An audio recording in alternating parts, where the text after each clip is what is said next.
That was the finest person. Yes. Just a little bit.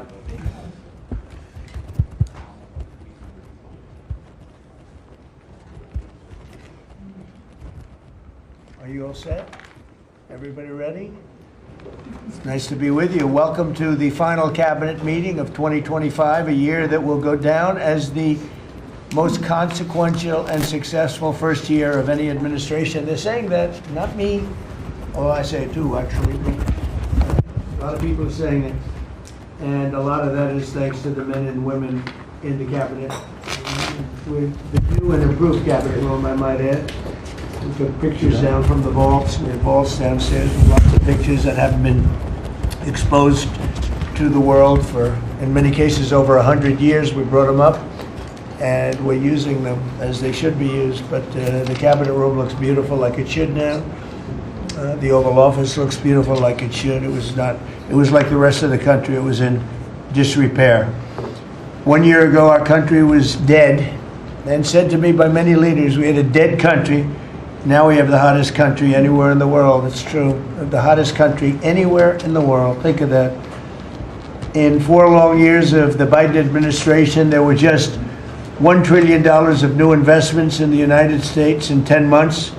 We've secured commitments of over $18 trillion. So they had, in 1 year, less than $1 trillion. That's in a period of 4 years.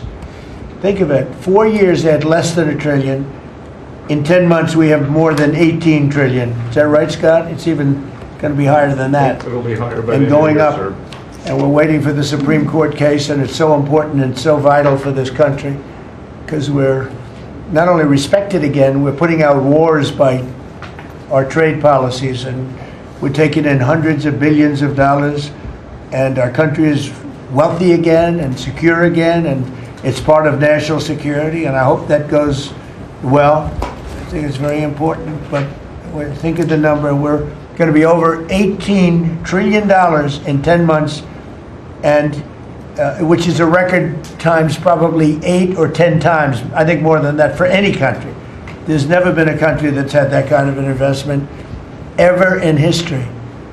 And there's never been a country that's had half of that. It's a tremendous thing that's taking place. We have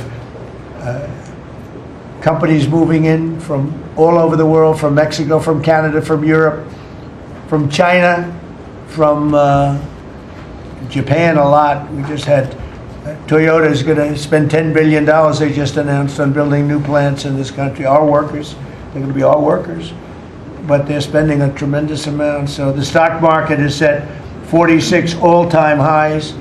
And this last Friday, which is called Black Friday, was the biggest ever online sales that there's ever been by a lot. More Americans are working today than at any time in the history of our country. I mean, these are the facts we have to get out. And, you know, there's this fake narrative that the Democrats talk about, affordability. They just say the word. It doesn't mean anything to anybody. They just say it. Affordability. I inherited the worst inflation in history. There was no affordability. Nobody could afford anything. The prices were massively high. Do you remember when we took over eggs? You did a great job on that, Madam Secretary. Agriculture, Brooke. Eggs were 4 or 5 times higher than they had ever been. They said don't order eggs for Easter at the White House. And we ended up doing it, and we got the egg prices way down, lower than what they were before. But the word affordability is a con job by the Democrats. They say affordable. I watched the other day where some very low IQ congresswoman talked about affordability. She had no idea. Their prices were much higher.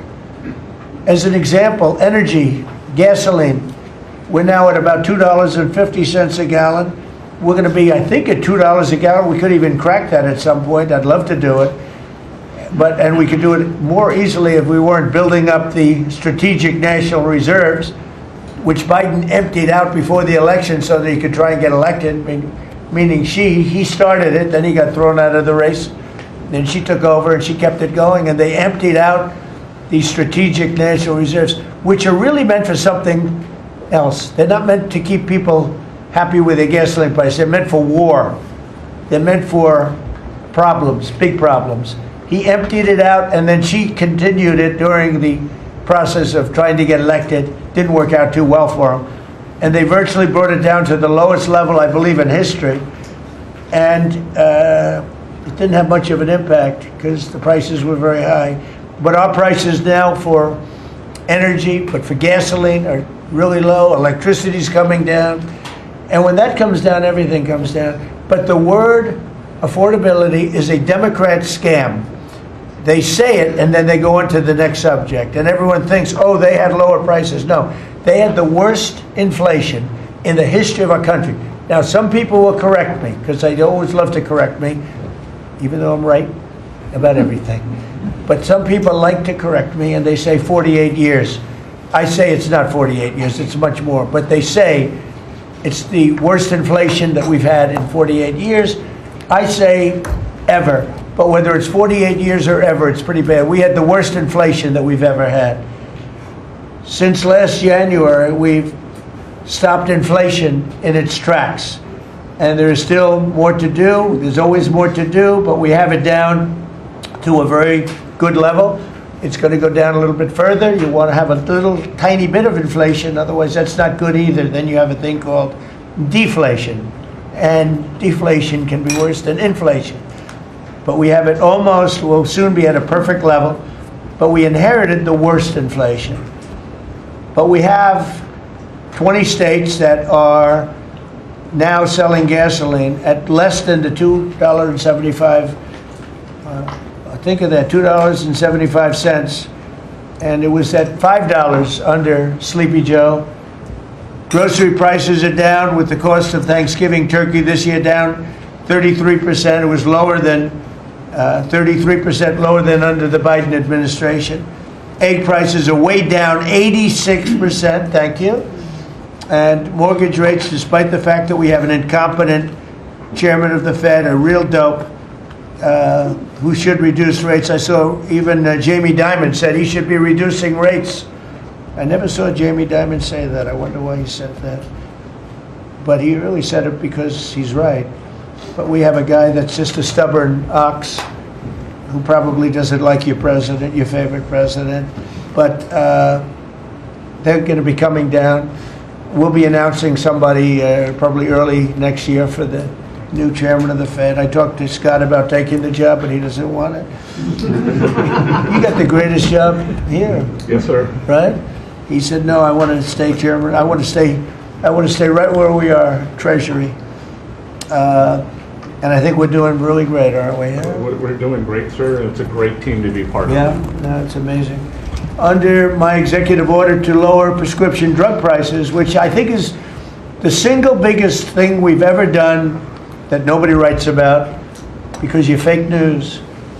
I've made unprecedented deals along with Bobby and Oz and all of the people that work on it. A lot of people that you wouldn't even think work on it, but they do, to slash drug prices by 200%, 300%, 400%, 500%, 600%, 700%, 800%. Nobody's ever heard of it before because I instituted favored nations and no nation agreed to do it. And then I said to the nations, if you're not going to do it, I'm going to charge you 100% tariff, which is more money than we're talking about. And they said, sir, we'd love to do it. Please, we would be honored to do it.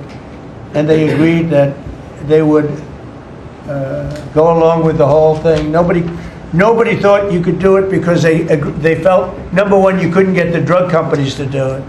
So we're paying, as an example, for the, let's call it the fat drug, F-A-T, for fat people. Anybody use it at the table? Don't ask. But the fat drug was $135. Think of that.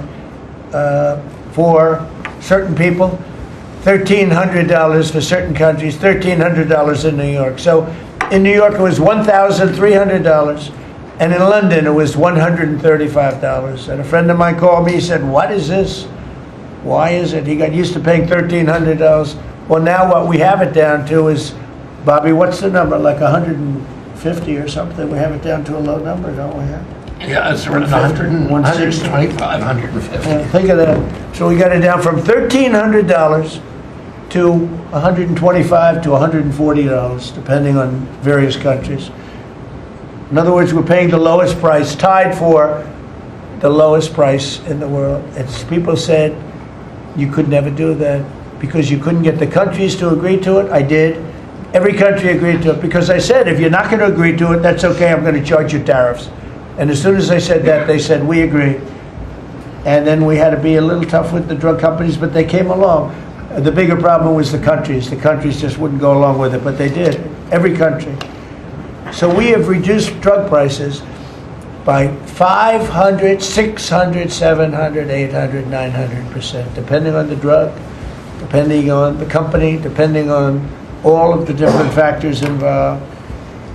Nobody's ever even thought of drug reductions like that, price reductions. And I told you the story that in my first term I was so proud of myself because I reduced drugs. It was the first time in 28 years that drug prices were reduced. It was 1/4%. 1/4%. And I was so proud of myself. I said, it's the first time in 28 years that drug prices went down over the course of a year, over the course of a presidency. 1 year. 1/4%. I had a news conference. I was so proud. Now I got them down, not 1/4%. I got them down 400, 500, 600% and more. And the fake news won't write about it. And it's going to have a huge impact on healthcare because a big part of it's buying drugs, buying prescription drugs. It's going to have a huge positive impact because Obamacare is a disaster. I said it years ago, and I say it now, and the money should be paid, taken away from the insurance company. Obamacare was made to make the insurance companies rich. Their stocks have gone up 1,000% in a short period of time because the money goes to the insurance company. I want the money to go to the people. Let all the money go to the people, and let the people go out and buy their own health care. And I see on television, people are advertising now, we will help you buy health care. We will go out and help you buy. That's becoming like an industry because of what I said. So something's going to happen. It's probably not going to be easy because the Democrats, frankly, they don't want to make a good deal for the people. They just want to make a bad deal for the country. They want to make a bad deal for the Republican Party. But the Republican Party is united, and I will say that what I would like to do is the money doesn't go, trillions of dollars get paid to drug companies. And you still have lousy health care. Obamacare is horrible health care. We want it to go to the people and then let the people go out and buy their own health care, and they'll do great. They'll do great. So we're negotiating that now with the Democrats. Well, congressional Democrats want the largest tax hike in history. I proudly signed the largest tax cuts in American history with the Great Big Beautiful Bill. The Great Big Beautiful Bill, the biggest piece of legislation ever signed, and that includes the extension of the original Trump tax cuts. But it's the biggest tax cut ever signed, and it includes no tax on tips, no tax on overtime, and no tax on Social Security. Nobody's ever seen anything like it. So think of that. And in addition, you get, if you buy a car, this is great for our car industry because we have a lot of car plants. We're bringing back the automobile business. 60% of it was stolen because we had incompetent presidents or incompetent trade people. But 60% of it was stolen over the years, and now I think we're bringing it all back. I think we'll be bigger than we've ever been in the auto business. That's not even to mention AI, where we're leading China. You know, we're leading China by a lot. They're not going to catch us. We have to be smart, but if we're smart, they're not going to be able to catch us. They know that. They told me that. Next year is projected to be the largest tax refund season ever, and we're going to be giving back refunds out of the tariffs because we've taken in literally trillions of dollars, and we're going to be giving a nice dividend to the people, in addition to reducing debt. We, as you know, I inherited a lot of debt, but it's peanuts compared to the kind of numbers we're talking about. So we're going to be making a dividend to the people, and additionally, we're going to be able to reduce debt And as time goes by, over the next 2, 3, 4 years, those numbers are going to go up. And I believe that at some point in the not too distant future, you won't even have income tax to pay, because the money we're taking in is so great, it's so enormous, that you're not going to have income tax to pay. Whether you get rid of it or just keep it around for fun or have it really low, much lower than it is now, but you won't be paying income tax. We've slashed $1 trillion in costly job-killing regulations, saving Americans an estimated $2,100 for a family of 4. The Biden administration was the exact opposite, but times 4. They went up $6,000. We went down $2,100. Think of that. To bring down energy, electricity, and utility prices, I ended the Green New Scam. They call it the Green New Scam, one of the greatest scams in the history of our country. They talked about global warming and all that crap, and what they've done to this country. What they've done by allowing 25 million people into our country, many of whom are criminals, many of whom 11,888 are murderers, and we have to get them out, and we're doing it. We're doing it. I think what the job that our law enforcement groups are doing, Christy, you and Tom and everybody, amazing. What you're doing is amazing. I terminated the insane electric vehicle mandate, and look, some people that make electric cars weren't happy with that. But we have to do that because you have to have a choice, whether it's a gasoline-powered car, and we have so much gasoline. You know, China doesn't have gasoline. We do. And whether it's a hybrid, which really are working really well, the combination of electric and gasoline-driven. But we, everybody was supposed to, by 2030, everybody had to own an electric car under the Biden stupidity. And not everybody wants to do that. I like electric cars. I like all cars. They're all good. They all have reasons. But you want to be able to go and buy what you want. I opposed historic tariffs that are now bringing in so much money that nobody's ever seen anything like it. And countries that were ripping us off, including allies, but they were ripping us off for years. I won't use the names. I won't mention Japan. I refuse to mention South Korea. I will not mention names. But they were ripping us off like nobody's ever been ripped off before, and taking horrible advantage of your country. But now we're making a lot of money. We're making a lot of money because of the tariffs that are pouring in. And it's really national security. Among everything else, it's national security. We've also rapidly turned the worst border crisis in world history. I believe we had the worst border ever in history. I don't care if you had a 4th world country. You know, we allow 3rd world country in. We would allow 4th world war countries in also. It doesn't matter. There was never a border that was as bad as our border. We allowed anybody in with no checks, no vetting. So we've rapidly turned the worst border crisis in world history into the strongest border in the history of our country, and probably one of the strongest borders in the history of the world, because we have nobody coming through. And I want to thank our people. The Border Patrol is so amazing, ICE, and I want to thank the military for the backup, because they're standing right behind them, and that was really nasty for a period of months, and now it's no longer nasty. Now they don't even come up.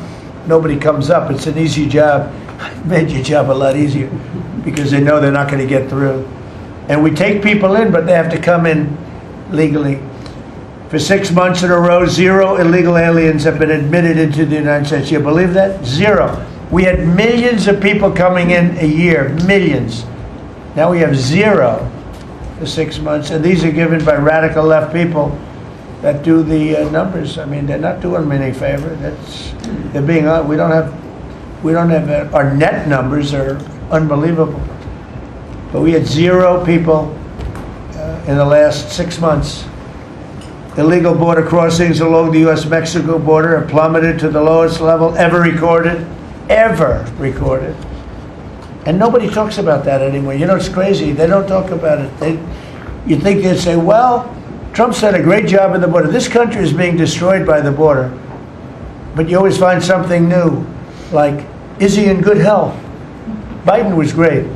But is Trump in good health?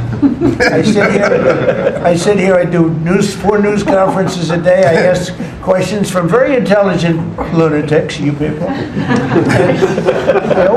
I give the right answers. There's never a scandal. There's never a problem. I give you answers that solve your little problems. You go back and you can't find anything, but you do stories about Biden was in wonderful health. The guy didn't do a news conference for 8 months. If I go one day, I had one day where I didn't do a news conference, there's something wrong with the president. You people are crazy. I'll let you know when there's something wrong. There will be someday. That's going to happen to all of us. But right now, I think I'm sharper than I was 25 years ago, but who the hell knows? By the way, I took my physical. I got all A's, everything. But they said to me, would you like to take a cognitive test? I said, is it hard? They said, yes. I said, well, I'm a very smart person. Who was the last president to take one? No president has ever agreed to take one. Because when you get into the mid-questions, meaning, 10, question number 10, 11, 12, 28, 30, they get harder and harder. And they said, would you like to do it? I said, well, no reason to do it. Nobody's ever done it. I'll do it maybe, but there's really no reason. They said, sir, the problem is this is Walter Reed Hospital. And that's a military hospital.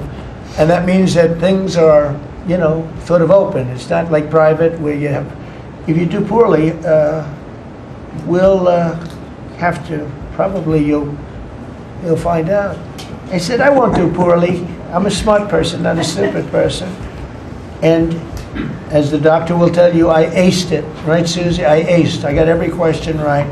And these are tough questions. These are questions that I would say 99% of the people that I'm talking to right now, meaning the people from the fake news, would not do well in those exams.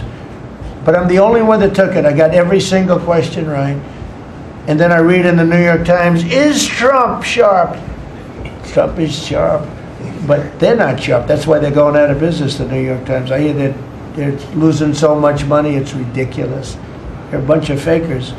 But we can never let another thing happen like what happened to us with a fake election, with a rigged election, where a guy like Joe Biden assumes the presidency.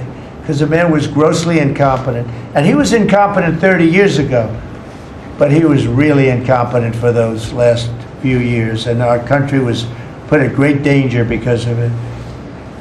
So for 6 months in a row, we had 0 people. Illegal border crossings along the U.S.-Mexico border have plummeted to the lowest level ever, ever, ever. Think of that. And the net benefit to our country is enormous, incalculable. America is strong and respected again. On the world stage, we're really respected. In fact, I went to a NATO and they were calling me the president of Europe. We're doing very well. We have a lot of respect. As you know, we have a problem with a war that our people are trying to settle now with Russia and Ukraine. We are not involved in the war monetarily anymore. Biden gave away $350 billion like it was candy. That's a massive amount of money. And much of it in cash, a lot of it in equipment. I don't give away anything. We sell the equipment to NATO. The European nations pay us for the equipment, 100% price. And then they bring it to Ukraine or whatever they do with it. But we're trying to get that settled. I've settled 8 wars. This would be the 9th. And our people are over in Russia right now to see if we can get it settled. Not an easy situation, let me tell you. What a mess. It's a war that never would have happened if I were president. Not even a chance. And it didn't happen for 4 years. We've renamed the Department of Defense the Department of War, and I thought that would be controversial. And frankly, I tell you what, I haven't met one person, there's not one person I've met that doesn't like it. Think of it. We won World War I, World War II, everything in between, everything before it. And then we said, let's change the name. So we changed it back to what it was, Department of War, and Pete's doing a great job. We ended 8 wars, think of that. 8 wars, but we're going to do one more, I think. I hope. Every time I end a war, they say if if President Trump ends that war, he's going to get the Nobel Prize. If I end that war. Well, he won't get it for that war, but if he ever gets it for the next war, now they're saying, if he ever ends the war with Russia and Ukraine, he's going to get the Nobel Prize. What about the other 8 wars? India, Pakistan. Think of all the wars I ended. I should get the Nobel Prize for every war, but I don't want to be greedy. Actually, the woman who got the Nobel Prize said, "You've got to be kidding. Trump deserves the Nobel Prize." So that was very nice of her. I appreciate it, which is true, actually. But I don't care about that. You know what I care about? I care about death. I care about all the people that are dying. And last month, 27,000 young people died, mostly young people, mostly soldiers, despite some missiles being shot into Kiev and other places. But think of it, mostly young people. 27,000 people died between Russia and Ukraine last month. What a shame.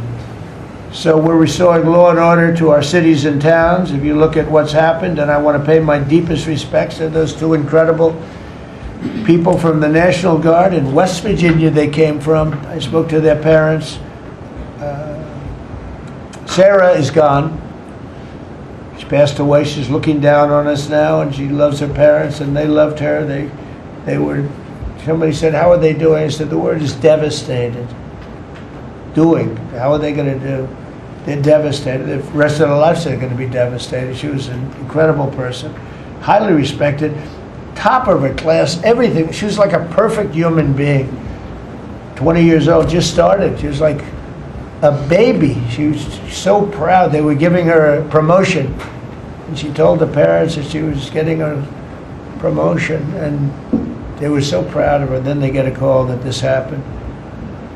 And we have one young man who's fighting for his life. He's fighting very hard. I think he's probably doing better than anybody. They said he didn't have a chance. I'll tell you, the one who said he's going to live is his mother. I spoke to his mother. "Sir, he's going to live." I spoke to her very soon after this horrible event took place with this scum that is able to come into our country. I spoke to his mother. "Sir, he's going to be okay. I'm telling you." No doctor thought that. Nobody thought that.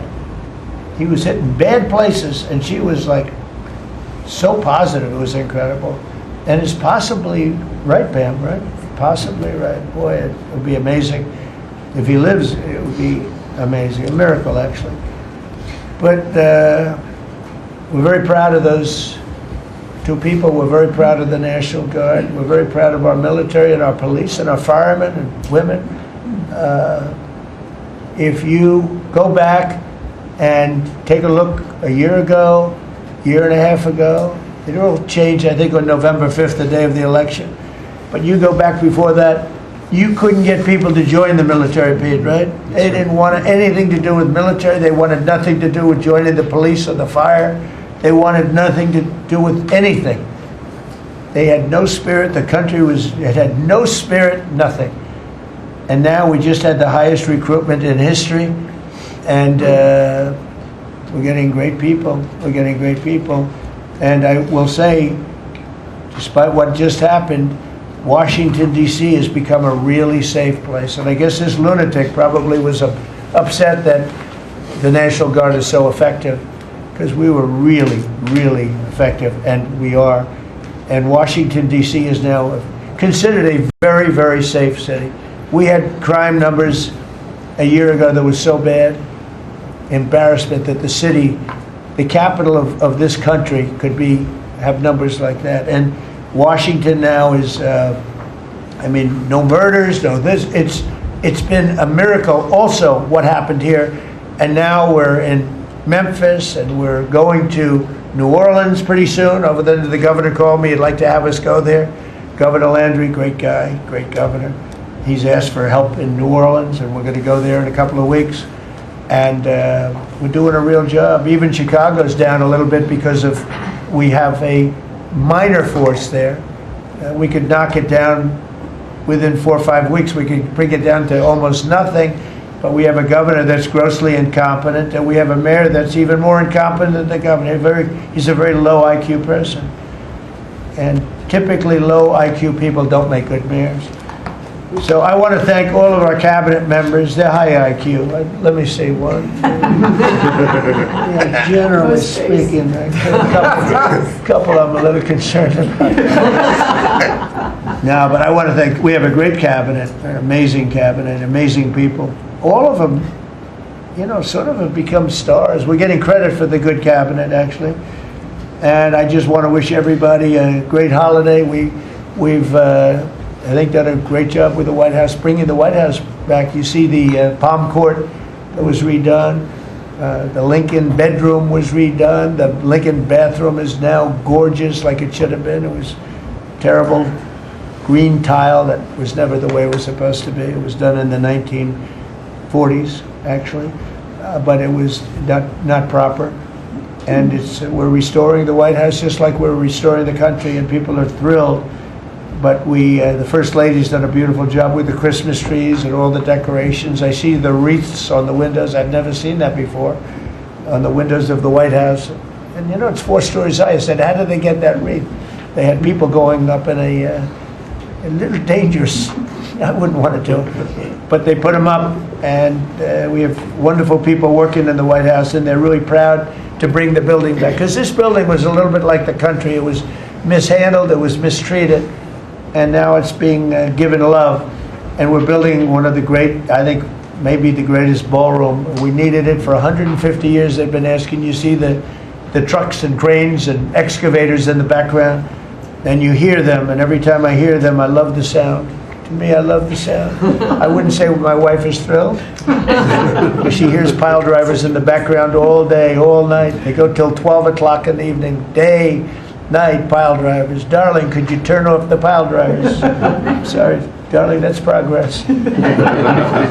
But no, we're doing great. It's going to be I think it's going to be the finest ballroom ever built, and we're going to have it here. They've wanted it for 150 years. Think of that. So I will just end by saying I want to thank the cabinet. It's been a great cabinet. Let's think of it. Time flies, but this is our last of the year, as I said, and I just think you've done a fantastic job, and we're going to go around the room. We'll go quickly, but we're going to go around the room, and we'll start with Pete, and you'll tell us about some of the achievements. And some of you have achievements that are so big, I don't want you to go through the whole thing because we don't have time. But we'll start with Pete, and then if you want, we'll take some questions at the end. Please, Pete.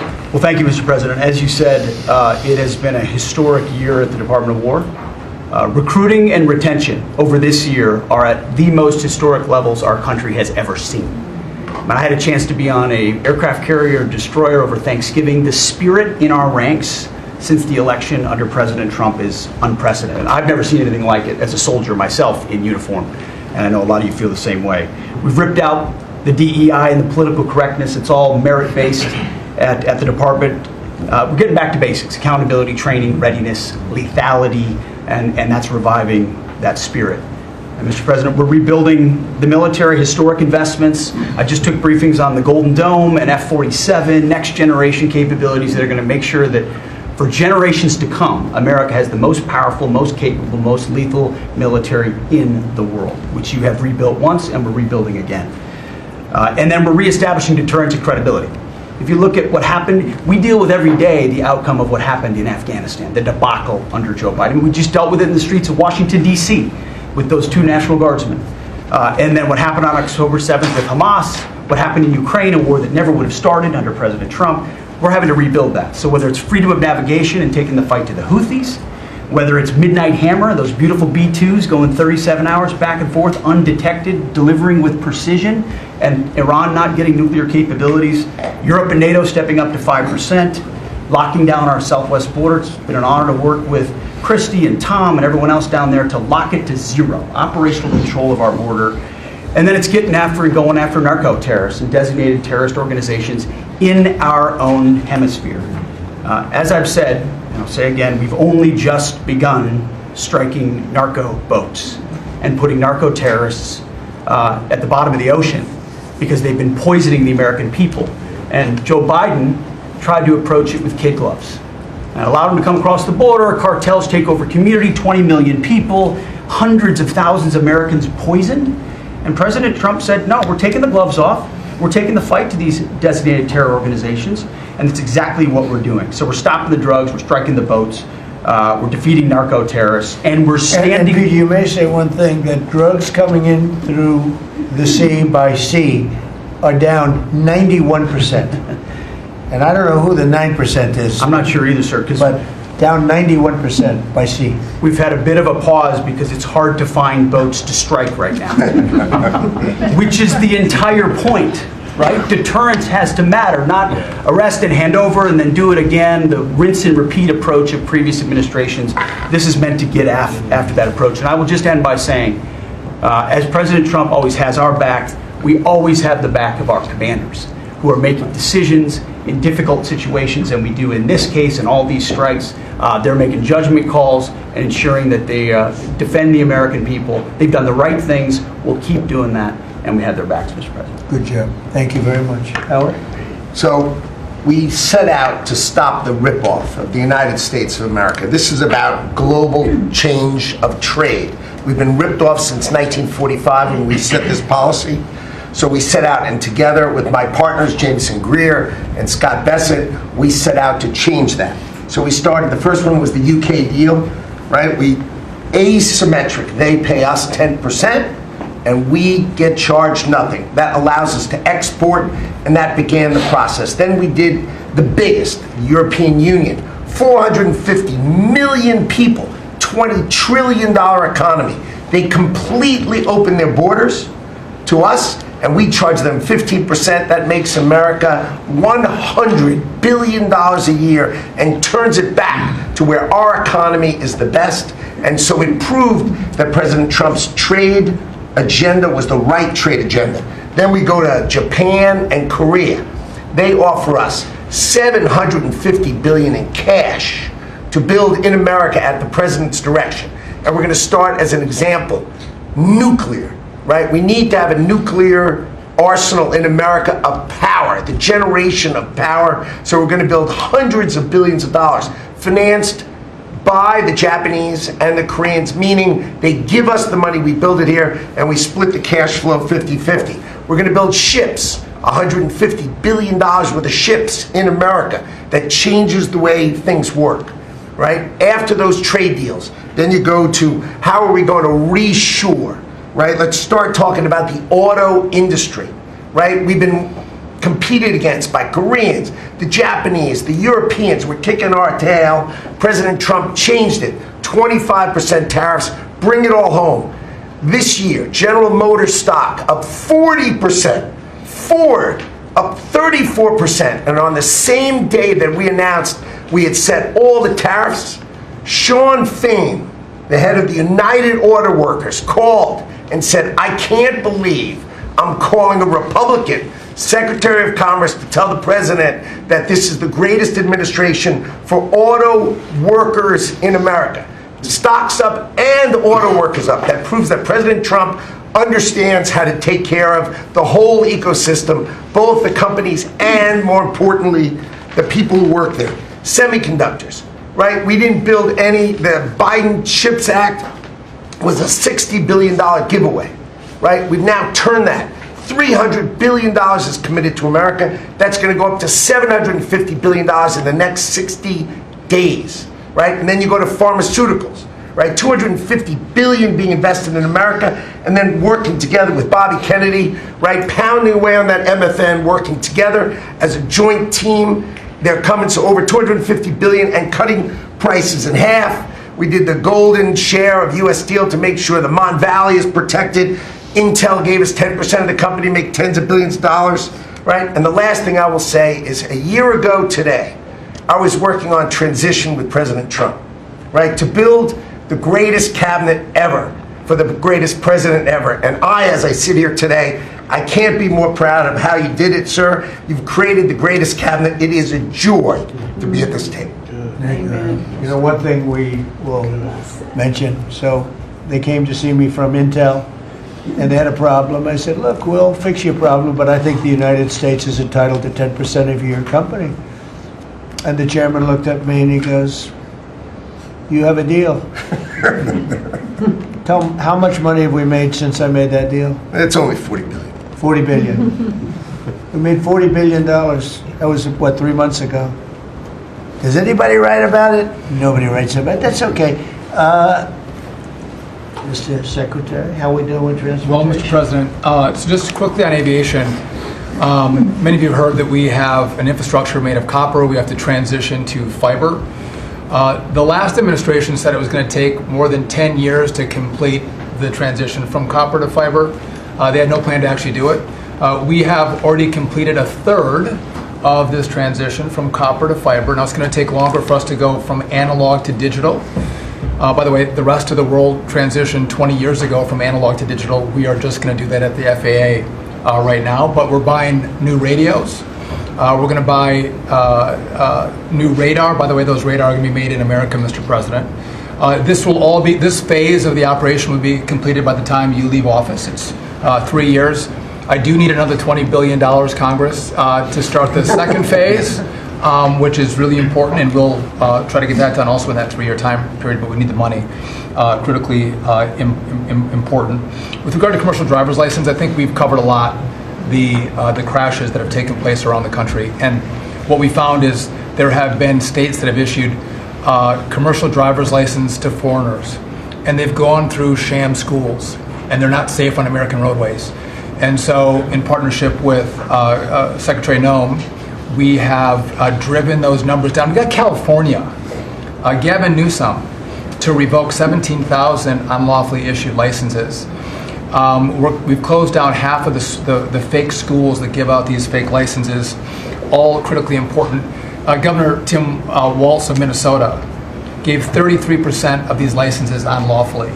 People that should never have a driver's license driving a big rig on American roads, endangering the American people, shameful. We've cleaned up Union Station here in DC per your directive.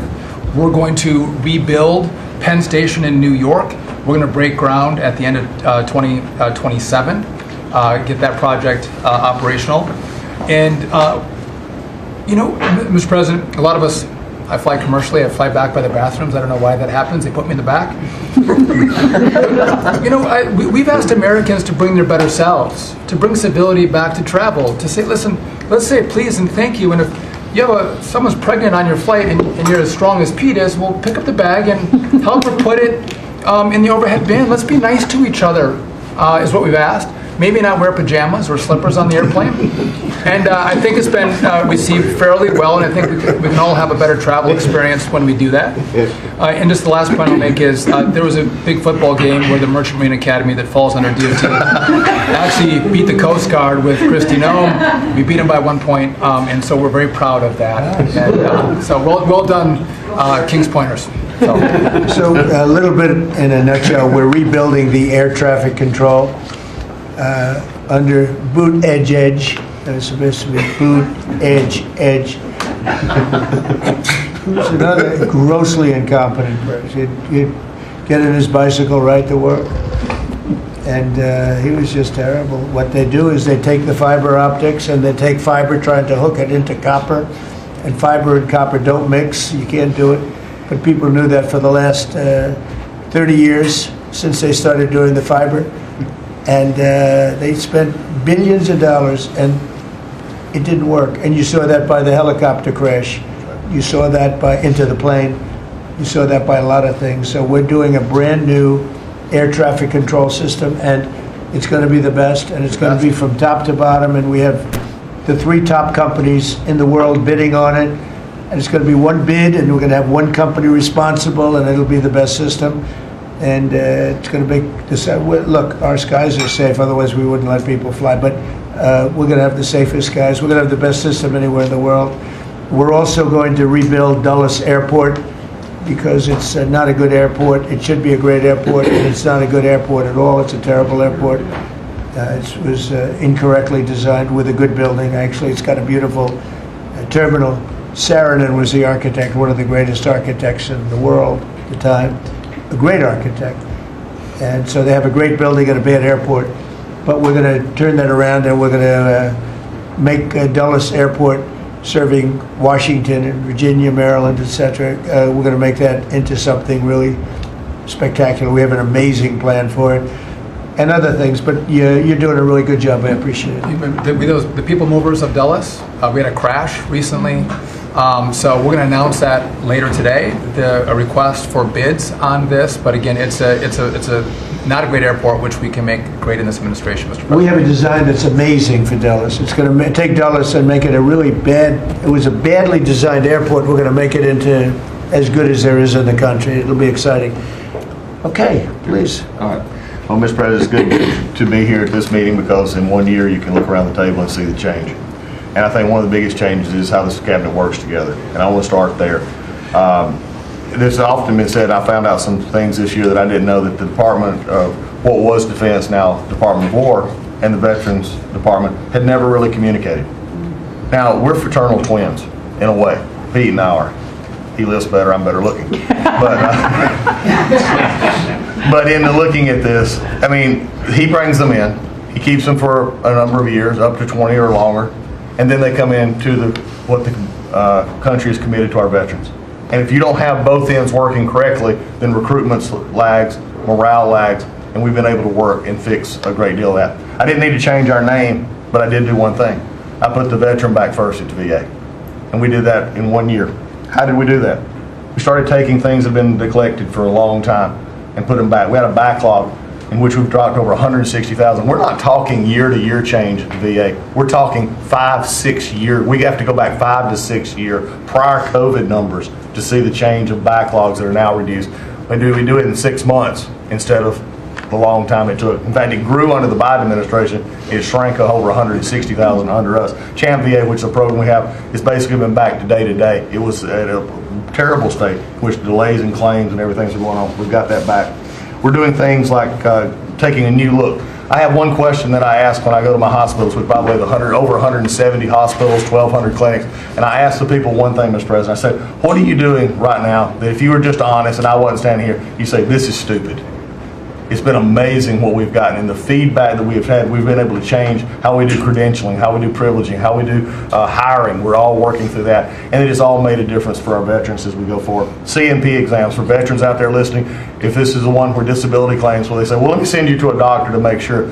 Most of the time we have that already in the record. We're working now to where those could actually be changed, where we just look at the record and not have to send them to a doctor. That's almost a $3 billion savings that we could let, and also not taking what the veterans get. We're also getting ready to announce here pretty soon a reorganization that's going to bring our hospital system organizationally in line with the 21st century. We are the largest healthcare organization.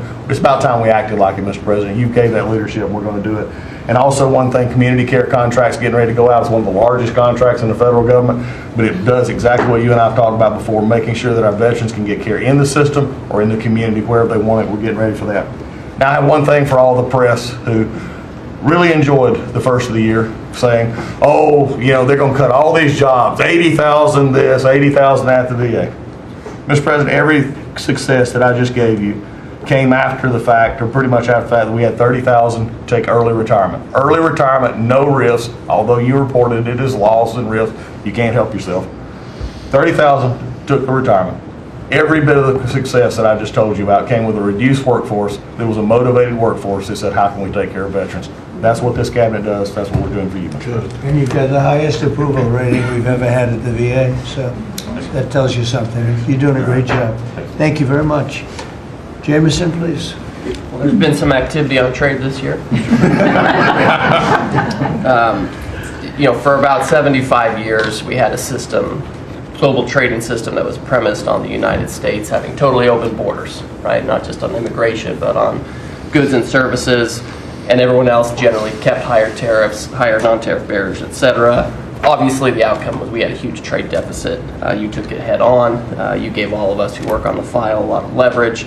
So we spent the past 10 months or whatever we've been doing now just going around the world and flipping the script. So now we're in a situation where we've protected our industries, we have the tariffs, and the other countries have decided to take their tariffs down and non-tariff barriers. And we've done it in a very constructive way. We've achieved agreements on reciprocal trade, which are a new kind of trade agreement that's really focused on making sure we have balanced trade, we have reciprocal trade, that we're treating each other fairly. And it's been embraced by the international community. And it's going to be exciting to see what it's like 5 years, 10 years from now, because you've changed it. And that's how it's going to be now. And I think you should be commended for it, and we look forward to seeing what comes in the next few years. Thank you very much. You're doing great. He's doing a great job. Thank you very much. Please.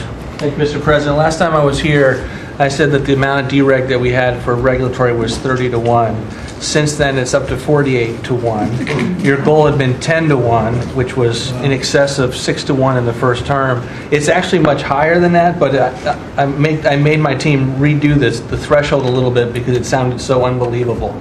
But the amount of work that's being done with this entire team is astronomical. And another detail in that is that when we propose a rule, some of the biggest ones that you care the most about don't go into that count until they are finalized. So next year's we should be even more eye-popping. One of those to talk about is the federal acquisitions regulations, which you gave us a charge 6 months ago to dramatically reduce. In 6 months, we've lowered it by 25%. 500 pages, 2,700 mandates, which is a third of the mandates. That's going to lead to savings, competition, and speed. So probably $40 billion for the agencies and savings over the course of 10 years. When we get up and running, it'll be north of between $200 and $400 billion. Competition, about 45% of government bids only have one bidder. So you got no competition in that situation. That will now change, and then we're just getting faster, months, and hopefully we turn it into years, which means you all around this table can buy things that you need quickly, and that you have better vendors to come, many of them small businesses who want to participate in the federal procurement process. So making all sorts of improvements on that front. It's very exciting. Thank you, Mr. President. Great on the regulations. We're cutting them at levels never seen before. And I have the record from the first 4 years, but we're blowing that record away, so it's been really great. Good. Scott? Yes, sir, Mr. President. Great to be with everyone. And, you know, when you were giving your report, which was fantastic, and I listened to the report of all my colleagues here and those that will come, it reminds me when I played in the NFL, we had this thing called game film. You know all about film. And we had a saying that said, the film don't lie. The film tells a real story. And I hope that the American people, when they watch the film that's going on now in this time in our history, that they will see that America is greater today than it ever has been. And so I thank you for that. And thank you for giving us good stories that we can tell for the American people. Scott, we're saving our country. Yes, sir. Okay, and I don't want to be braggadocious. We're saving our country. Our country was going down and would never have been able to come back. We're saving all of us, but we're saving our country. All right, go ahead, please. Yes, sir. So at Housing and Urban Development, in keeping with your executive order, sir, in making America's streets safe and beautiful again, we've been very intentional about making public housing in our country safe. And I want people to know, our colleagues know this, but people in America know that we actually care about people that live in public housing around our country. A lot of public housing is wrought with crime, sex trafficking, drug trafficking, illicit drugs, illegal aliens living in public housing, but we've put them on notice to let you know that it's not lost on us. We care about the people, we're paying attention to it, and we're going to root out crime in public housing. We've been very focused on working with the Memphis Safe Task Force, the DC Safe and Beautiful Task Force, working with Pam and Christy and others, and law enforcement. Our law enforcement is tremendous. Every single night they go out and they go to public housing to make sure that our people are safe, mothers and children are safe. And so at HUD, you know, it's a different day. We're running new plays.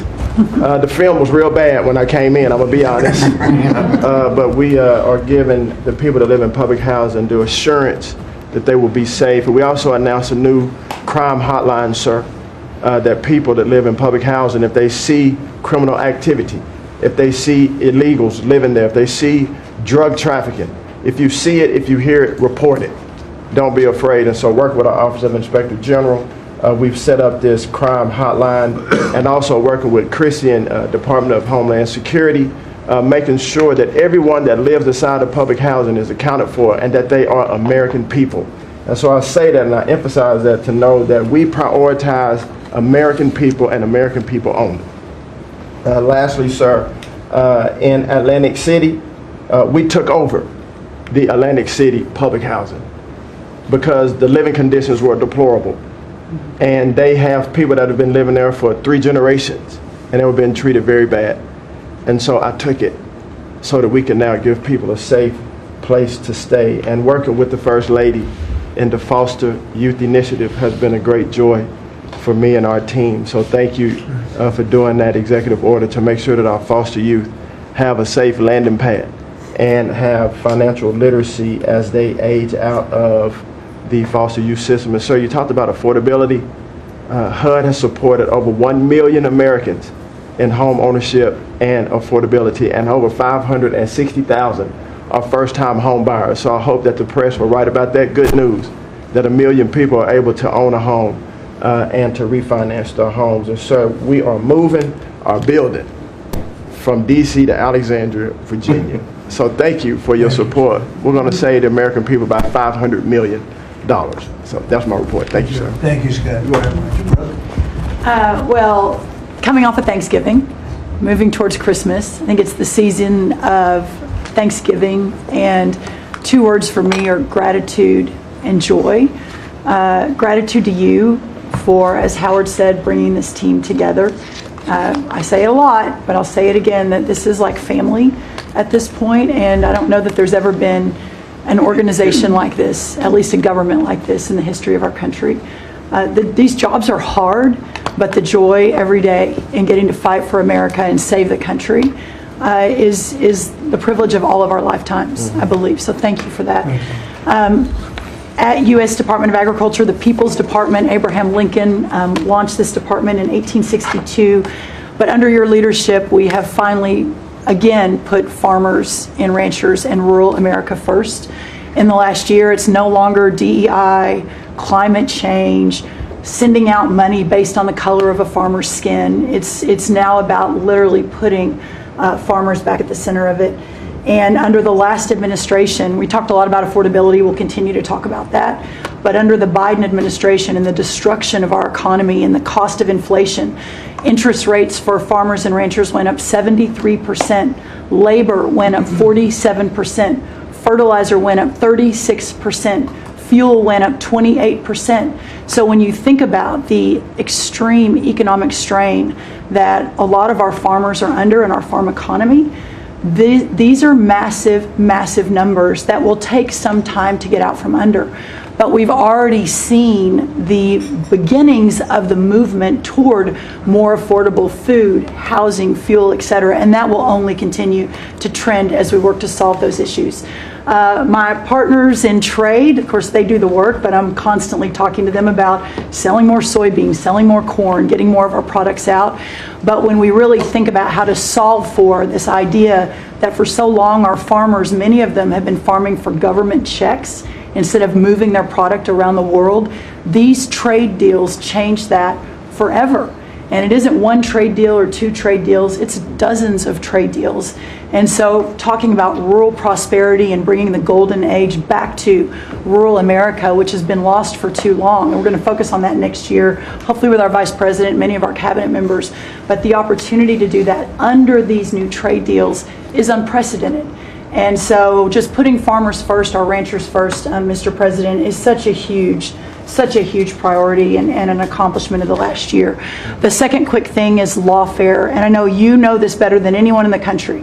When a government politicizes and weaponizes their power to go after average, everyday Americans, well, from you, the top of the heap as president, but all the way down to the ranchers in South Dakota, the Maud family, who were facing jail time over a fence line dispute that had been in their family for 130 years. We fixed that. The Henry family in New Jersey, who were facing their farm being taken away for eminent domain to give to affordable housing, we fixed that. So being able to completely change the trajectory of private property rights, but especially as it has to do with our farmers and ranchers and our rural communities, changes everything for our country. And then the third thing, we have so much great things to talk about at USDA, but the third thing, which became very much a part of the national conversation during the Democrat shutdown, was SNAP reform, food stamp reform. When all of America saw what so many of us know and have been working on, But when you have so much rampant fraud in a program that 42 million Americans participate in, now big good piece of news that I hope is written about, since you became president, about 800,000 of those 42 million have moved off of food stamps, which is hopefully the plan with better jobs, higher wages, etc. But still, when we found 186,000 dead people or dead people's Social Security numbers being used, 500,000 people receiving benefits more than twice. We had a couple of people receiving benefits in 6 states. In February of this year, we asked for all the states for the first time to turn over their data to the federal government to let the USDA partner with them to root out this fraud, to make sure that those who really need food stamps are getting them, but also to ensure that the American taxpayer is protected. 21 states said yes, not surprised. 29 states said yes, not surprisingly, the red states, and that's where all of that data, that fraud comes from. But 21 states, including California, New York, and Minnesota, the blue states, continue to say no. So as of next week, we have begun and will begin to stop moving federal funds into those states until they comply and they tell us and allow us to partner with them to root out this fraud and to protect the American taxpayer. As Joe Biden was working to buy an election a year ago, he increased food stamp program funding by 40%. So now as we continue to roll that back.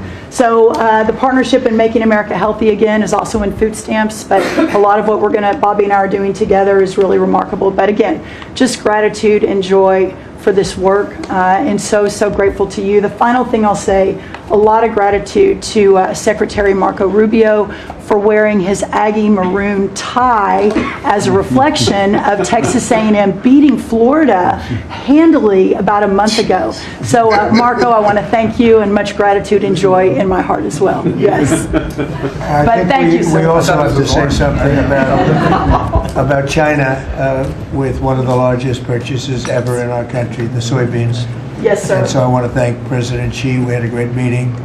We were in South Korea, and I went to a lot of other places too, but we met in South Korea, and President Xi was great.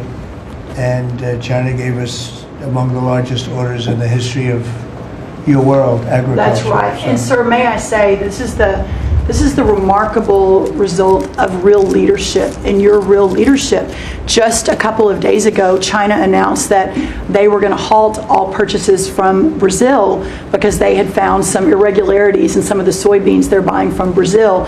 And what that means is a continued signal that this country and our farmers produce the best, highest quality soybeans, sorghum, et cetera, in the world. And what you've been able to do is open those markets up and again, move toward an era where our farmers are not so reliant on government checks, but they have the markets to sell their product. Having said that, we do have a bridge payment we'll be announcing with you next week, as we're still trying to recover from the Biden years. That's right. To help the farmers. We're going That's to help right. the farmers. They did not help the farmers. That's right. Thank you very much. Thank you, sir. Scott? Mr. President, it's been a great year on the economy, but the best is yet to come.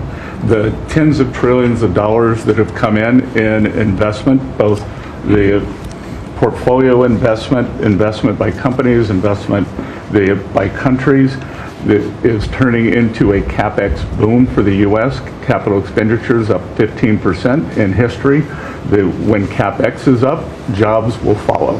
The One Big Beautiful Bill is an incredible, as you said, thanks to your leadership, along with Speaker Johnson, Senator Leader Thune, we had that done on July 4th, which everyone said was impossible.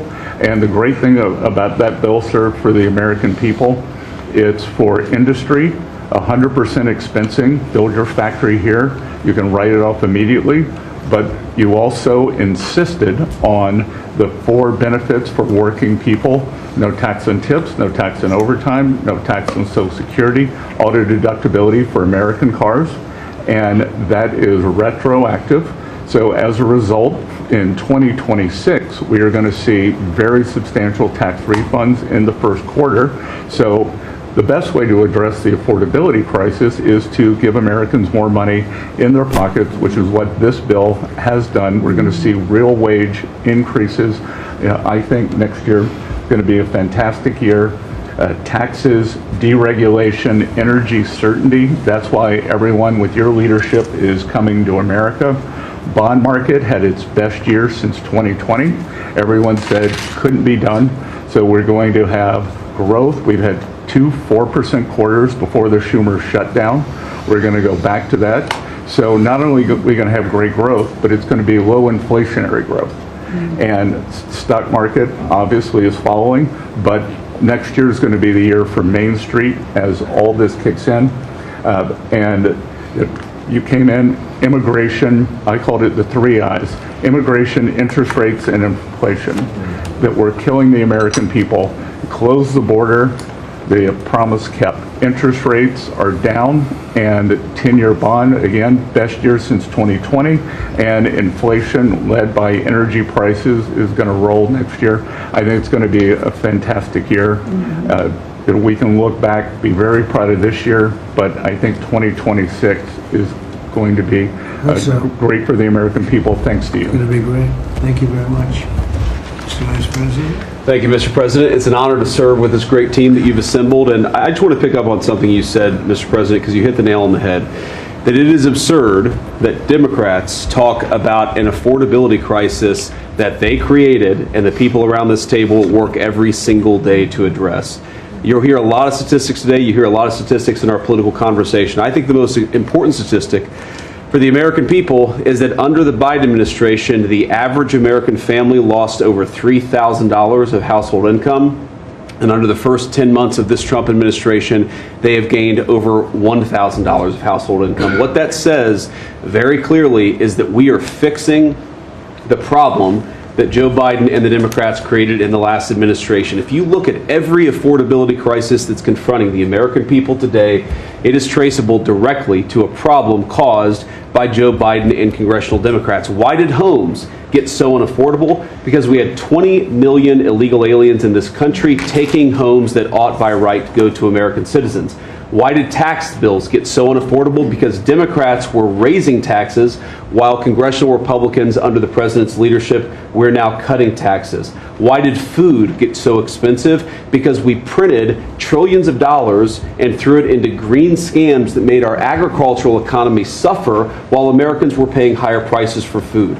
On every single one of those issues, Mr. President, I think we've made incredible progress. But it would be preposterous to fix every problem caused over the last 4 years in just 10 months. I think that we've done incredibly good. But what I see over the next year, and you heard Brooke talk about joy and gratitude, what I really think this season represents for me, and I think for the entire administration, is that we have now done incredible work to fix what Joe Biden broke.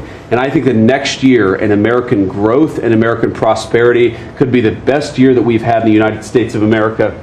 It's going to happen because we're all working hard. It's going to happen because we have the greatest country in the world. But I think for congressional Democrats in particular, if they want to talk about affordability, they ought to look in the mirror. We are fixing what they're broken. We're proud to do it. It's the job that we are elected to do. But I think 2026 is going to be the year where this economy really takes off. Thank you very much. Thanks, sir. Great. Yeah.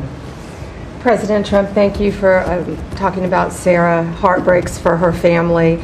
And Andy is doing well. His parents, Melody and Jason, wanted me to tell you, and I was with them yesterday in the hospital. He's a miracle. I was there when the surgeons came in, and they wanted you to know this.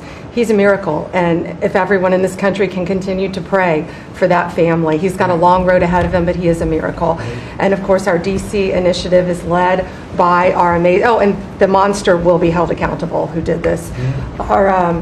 Our marshals, of course, are leading the DC Safe effort.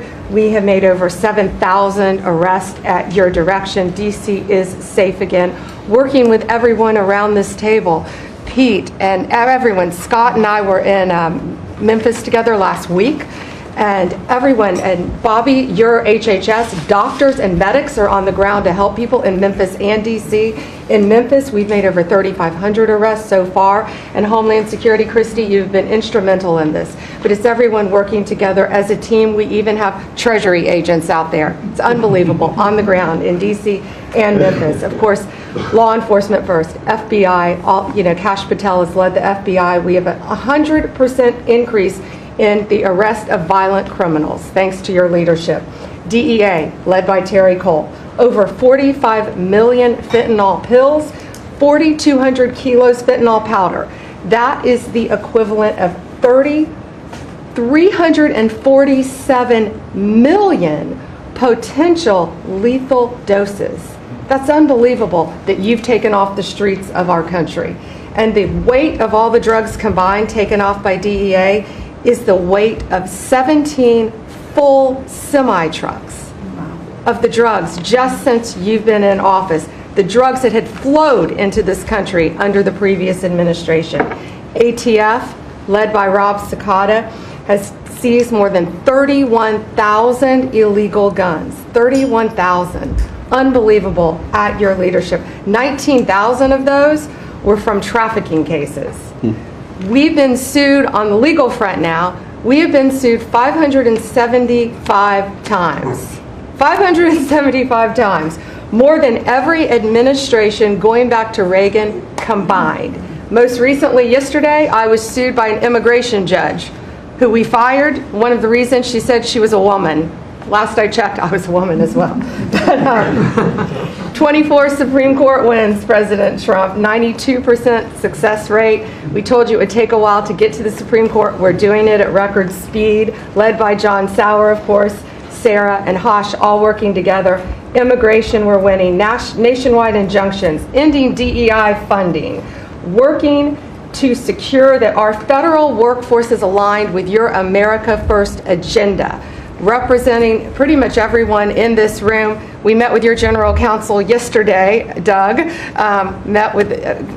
working with everyone. It's nonstop.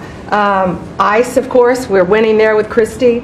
We're Brooks, SNAP benefits, won there. Marco, USAID. Pete, National Guard, of course, going nonstop. Our U.S. attorneys are fighting violent crime, working around the clock to make America safe again, which was your directive. Our Civil Rights Division, suing Gavin Newsom 3 times now, Prop 50, keeping boys out of girls' sports, and in-state tuition for illegal aliens.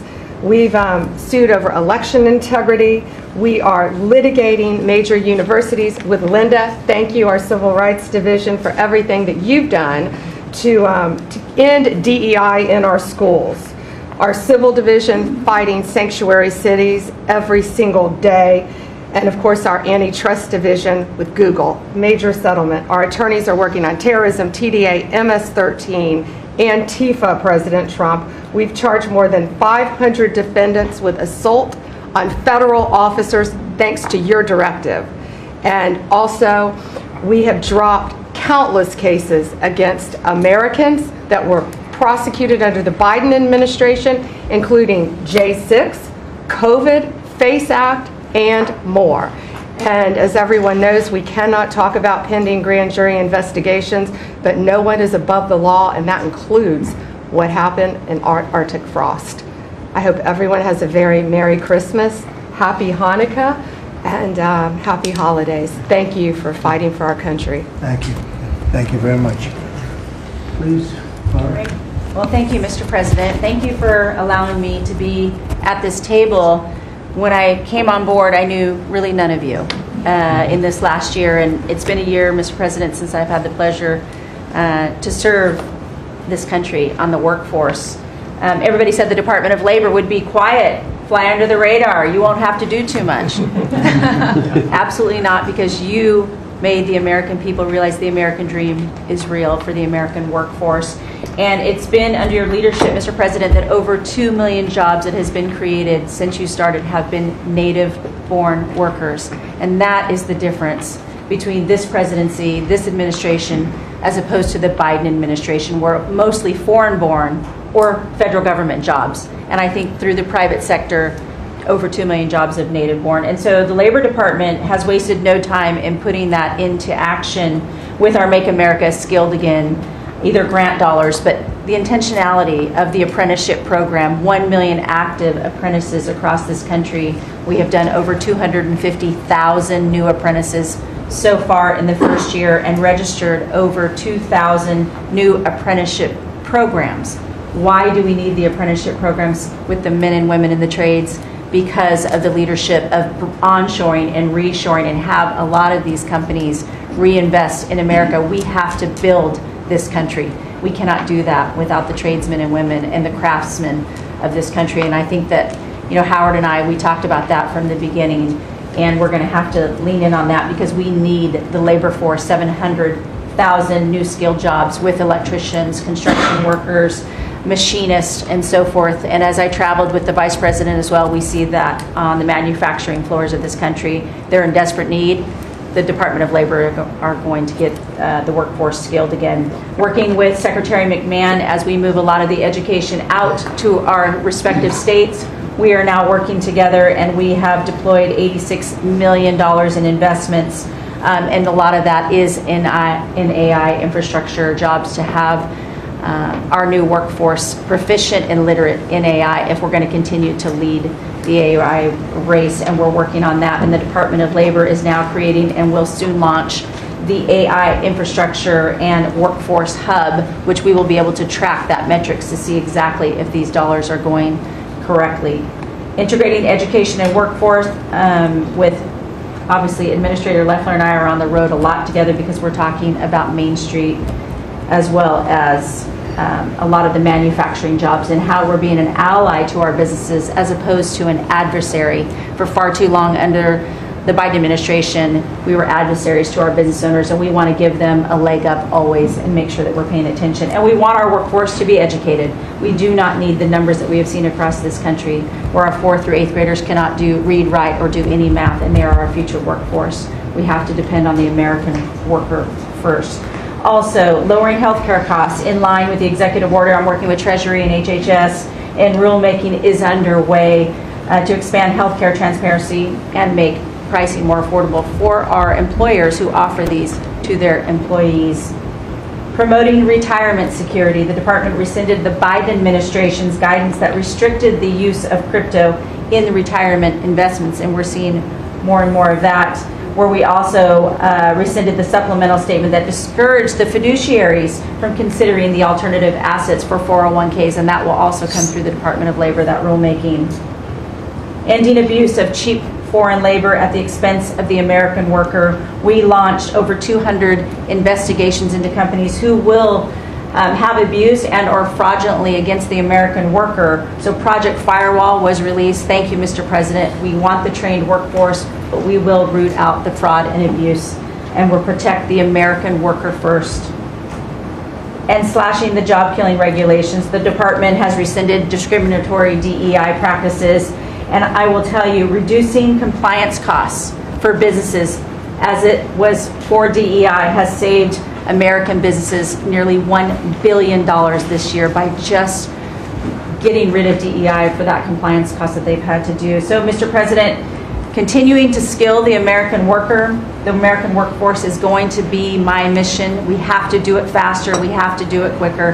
We have to build so that the American people can realize that American dream that you have laid out so eloquently. And it's an honor to serve under this administration and to talk to the American workers who believe in the American dream again, the pride on their face, the pride of the American worker, the skilled men and women who build with their hands. It's an honor. Thank you, and Merry Christmas. Very good job. Thank you very much. Chris? Mr. President, I am honored and frankly inspired to sit at this table with this incredible team of leaders that work every day for one and only one constituency, the American people. Not this group or that group, the American people. The price of energy that's very much on the mind of Americans. The biggest determinant of the price of energy is politicians, political leaders, and policies. That's what drives energy prices.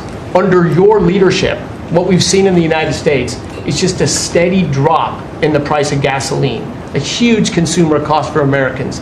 As you mentioned early on, well below $3 a gallon right now and trending downwards. There are a number of stations in the heartland of America with $1.99 signs flying today. That's simply impossible without the leadership and changes you brought. Now, of course, you can go to California, where the average price of gasoline is between $4.50 and $5 a gallon today in California. That's just bad political leaders there and bad policies in California. And taxes. And taxes. Taxes they charge on gasoline are just insane. Terrible. And electricity prices is a very parallel story, but it's a bigger moving ship, so the changes are a little bit slower. But Americans are outraged at a roughly 30% rise in the average price of electricity across this country. But everything we are doing together is going to reverse that. Not just stop the rises, but start a downward trajectory in electricity prices. And I can say that with confidence, not because we think these policies will work. We know these policies will work, and I'll get to that in a second. We're going to stop closing power plants. We've already done that, of course. Stop closing the coal power plants and natural gas plants that were shut down. We've got over 30 gigawatts of generators just sitting there today, not allowed to run. Well, of course, we're fixing that immediately. We're going to bring on from our existing grid tens of gigawatts more capacity that'll drive down the cost of electricity. But if we look at the last 5 years to see what works and what doesn't work, the most Trump-aligned policies in the electricity sector were by, no surprise, one of your cabinet members, Secretary Burgum, for 8 years governor of North Dakota.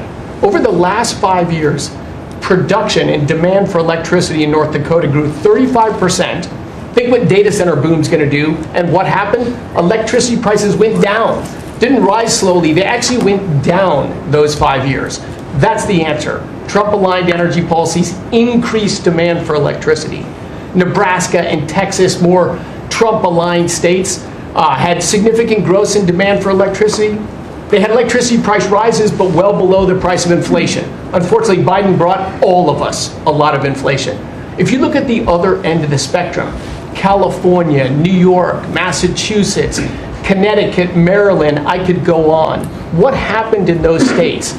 Policies and politicians that forced the building of unreliable electricity generation, which requires new infrastructure and transmission lines. And what happened? Today they produce less electricity than they did 5 years ago. A lot of spending money and less electricity. What does that mean? Of course, much faster rises in the price of electricity. Blue states have had 1.5 times faster rise in electricity prices than red states. Red states alone, less than inflation. We need to bring those policies. You are bringing those policies to the national level. We hope the blue states will come along with us, but your policies are going to start the decline of electricity prices nationwide under your leadership by just bringing back common sense. So thank you for allowing me to be part of this team. For people here who are focused on winning, special thanks to Howard and Scotty who were there with me to see the Denver Broncos win on Monday night. Now we want nationwide wins on energy for 3 more years. And we're doing more energy production than we've ever done by far right now. Records across the board that'll continue to be reset every year you're in office. Thank you very much. Well, Mr. President, thank you for giving me a very interesting job. Some days it's a little controversial too, but it's been an honor to work for you. You are a great American. The fights that you pick are the right fights, and they're always on behalf of this country. So I appreciate the chance to do this job heading up this department. If you think about what Joe Biden did with the Department of Homeland Security, he used this department to invade the country with terrorists. He opened up the borders, let anybody come in that wanted to. He put them on airplanes. He let them through our airports. If they could figure out a way to get to our shores and in our country, he just opened the door and invited them in. So it's our job to get them out. And I want to thank you for this team, because I look around the table and I think every single person here has helped me do my job over the last year. They've supported us at the border and given us resources. Marco negotiates all the travel documents and relationships with other countries to take their people home. 2 million people have gone home already. The people that were here illegally, you've removed from our country and sent home. And we're going to send more home for the holidays too, and make sure that they get to be with their families in their countries. Yes. Mostly the bad ones. That's right. Focus is the bad ones. That's right. And there are a lot of them. They're terrible, horrible people. And Pam makes sure she's fighting for us in court so that we can get up every day and be bold. We're going to hire our 10,000th ICE officer. Will be on the job within 10 days. So we have hired 10,000. We've had hundreds of thousands of applications. We've got within the department, TSA went through this government shutdown without any delays. They all showed up for their shifts and worked hard doing security. and they have been absolutely fantastic. Sir, you made it through hurricane season without a hurricane. Yeah. And so FEMA, you kept the hurricanes away, so we appreciate that. And FEMA is deploying resources and dollars 150% faster than ever before. So somebody does have something bad that happens to them, you are immediately there helping them and telling them they have the resources to get back up on their feet. So we have built and deployed hundreds of miles of border already. You have cut the fentanyl flow over the southern border by over 56%. You've saved hundreds of millions of lives with the cocaine you've blown up in the Caribbean. And, you told me to look into Minnesota and their fraud on visas and their programs. 50% of them are fraudulent, which means that wacko Governor Walz either is an idiot or he did it on purpose. And I think he's both, sir. He brought people in there illegally that never should have been in this country, said they were somebody that they're not. They said they were married to somebody who was their brother or somebody else. Fraudulent visa applications, signed up for government programs, took hundreds of billions of dollars from the taxpayers, and we're going to remove them and we're going to get our money back. And we're going to, this next year, make sure that we only put people in leadership positions in this country that love this country and have its back. So thank you for letting us get up every day and have a purpose. We Thank appreciate you very it. much. Thanks, Chrissy. Appreciate it. Mr. President, you're exactly right. We are saving this country. We're doing it one Main Street at a time, and we're doing it at record speed and at record levels. Under your leadership, small business optimism, according to the U.S. Chamber Index for small businesses, has reached an all-time high in the history of that index. So on Main Street, the economy is coming back thanks to your leadership, thanks to getting Biden inflation under control. Small businesses' number one concern right now is finding skilled labor, and that's why Secretary Chavez DeRemer and I have entered into an MOU to speed that workforce to small businesses that under this administration are now at record levels. 36 million small businesses have now taken on board, for the first time in the SBA's history, $100 billion. That's $45 billion in small business lending at 85,000 small businesses, most of that under your term, and $52 billion out to small business investment companies. So we are running this agency like the best run bank in the country. We are growing small businesses across Main Street, and we're deregulating to the tune of $100 billion, working with all my fellow cabinet members. And thank you for putting together the best cabinet in history. Iron sharpens iron, and thank you for bringing such a strong leadership group together. And then finally, I've walked factory floors from Alaska to Maine, and the workers, the small businesses, most manufacturers in this country are small businesses, 600,000 of them.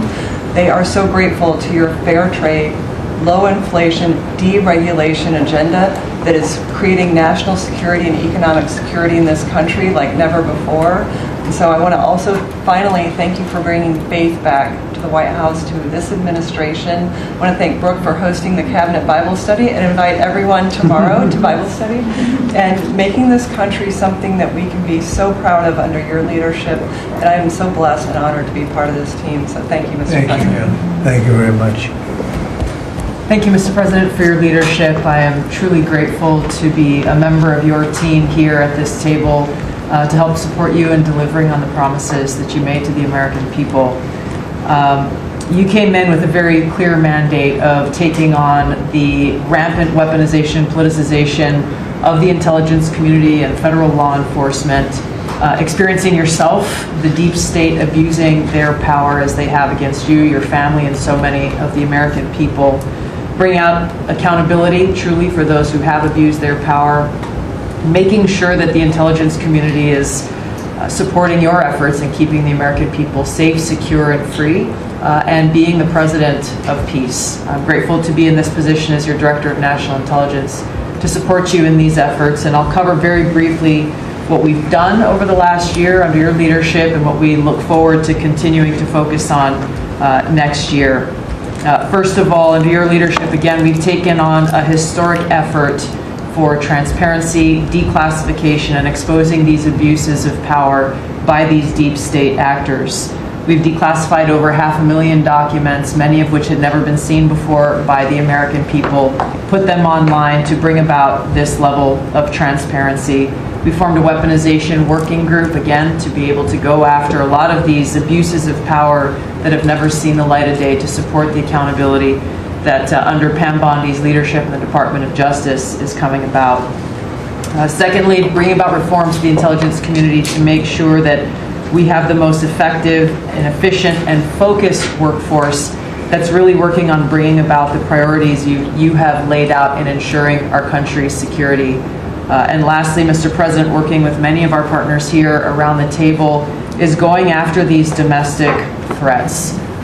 We have threats coming from both Islamist ideology as well as Islamist terrorists, foreign terrorist organizations, and those who seek to do harm to the American people, many of whom were let in across our borders under the previous administration.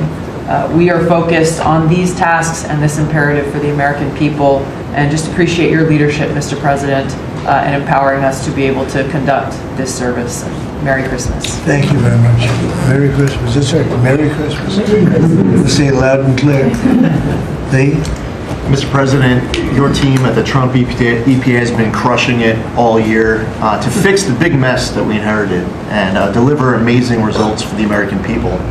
I've had the opportunity to visit all 50 states since confirmation earlier this year, and to hear from real people where they meet, where they live, and to bring their great ideas and their asks back to us to be able to deliver for them. At the Trump EPA, we have proven that you can both protect the environment and grow the economy.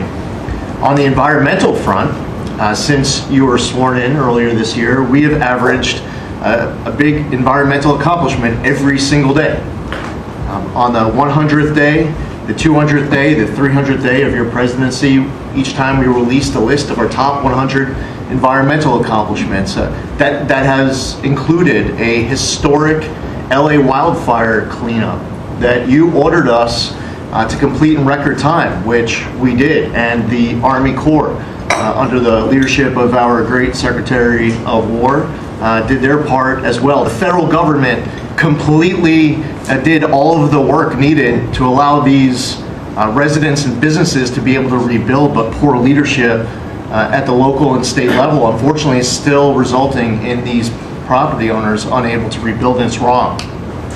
We also were able to reach an agreement with Mexico to be able to implement a plan to permanently end a decades-old raw sewage crisis on the southern border with Mexico. And Secretary Rubio and his team, Chris Landau, Ambassador Johnson, they've been amazing to get that done. On the deregulatory front, we have proudly launched a massive blitz that amounts to the largest deregulatory effort by any agency in the history of the United States. To put some perspective on it, in 1 year, at one agency, we will do more deregulation than entire presidencies have done across all agencies. It's incredible. You could go back across 4-year terms, 8-year terms, you've never seen this much deregulation. One agency, 1 year. In fact, when finalized, the proposed rescission of the 2009 Obama EPA endangerment finding amounts to the largest deregulatory action in the history of the United States of America. From fixing the agency's definition of waters of the United States, which is important for our farmers, our ranchers, and other landowners, to the effort to end electric vehicle mandates and promote consumer choice, eliminating regulations designed to eliminate entire sectors of our energy economy. We're thinking big and we're delivering big. We have reduced terrible derailments on diesel exhaust fluid systems. We're getting water moving faster, new pipelines and power plants built, and we're helping to unleash energy dominance. Mr. President, on the operational front, we have significantly reduced the size of the agency workforce, and we are accomplishing more with less. It's all about priorities, and our focus is on fulfilling our statutory obligations, helping to fast-track project approvals that were taking way too long, and closely following the law, as well as key Supreme Court decisions like Loper-Bright to overturn the Chevron doctrine. We inherited massive backlogs that we've been eliminating all year long. We've been implementing your executive order to end COVID-era remote work. We consolidated real estate, canceled expensive media subscriptions, and closed a Biden EPA museum that none of you knew even existed. I'm sure none of you actually visited. To put it another way, in 2024, the Biden EPA obligated and spent over $60 billion in 1 year, an agency with an operational budget of about $10 billion a year. In their own words, caught on camera, they were tossing gold bars off the Titanic, wasting precious tax dollars to pay off well-connected Obama and Biden officials. And they were doing it without any apology or regret.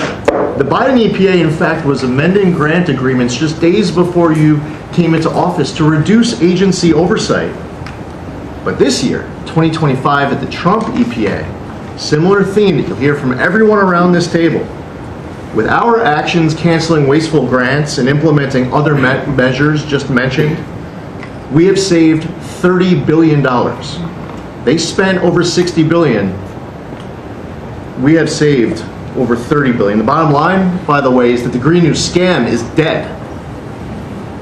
It's a new day at the EPA where we will protect the environment and grow the economy. We will deliver on the Trump mandate every day. And we will fight with just one constituency front of mind, and that is the American people.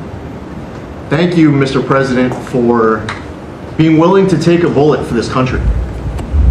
And if you were to ask me what I'm grateful for, whether it's a Thanksgiving, it's a Christmas, a Hanukkah, a New Year's, any time of year, the fact that this president, after 4 years serving in office, he could have just left it in the rearview mirror and went on to really enjoy retirement.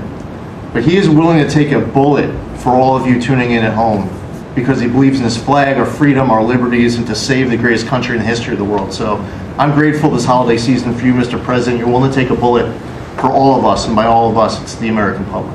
Thank you. Thank you. Mr. President, good morning, everyone. Well, in spite of the fact that your charge to me is to fire myself, we've really been incredibly hard at work making sure that we can return education to the states. And as I sit and listen to all the emergencies that we are addressing in this country, from the economy to our borders to everything that we're doing, I would say, sir, that if we do not fix education in our country with this hard reset that you are expecting, I think the greatest national emergency we could face is our education. Because if we are not going to educate our children, we're going to continue to fall behind the rest of the world. When there are only 30% of 12th graders, 8th graders, and 4th graders that can read at proficiency level, that is an incredibly harsh statement to make about our country. And you told me when you first were elected president, and you looked at, I think, right after you took office, the first NAEP scores, which is Nation's Report Card, came out and showed how far down we were in educational proficiency in our country. And not only the NAEP scores, but the international scores as well, showed us about a third from the bottom. You told me you were not only embarrassed, but you were angry about this, and that we had to do something to change this in our country. And we took a hard look at it, and you absolutely said the bureaucracy of education in Washington is keeping its thumb on preventing growth, what we should have, because it's best handled at the state level.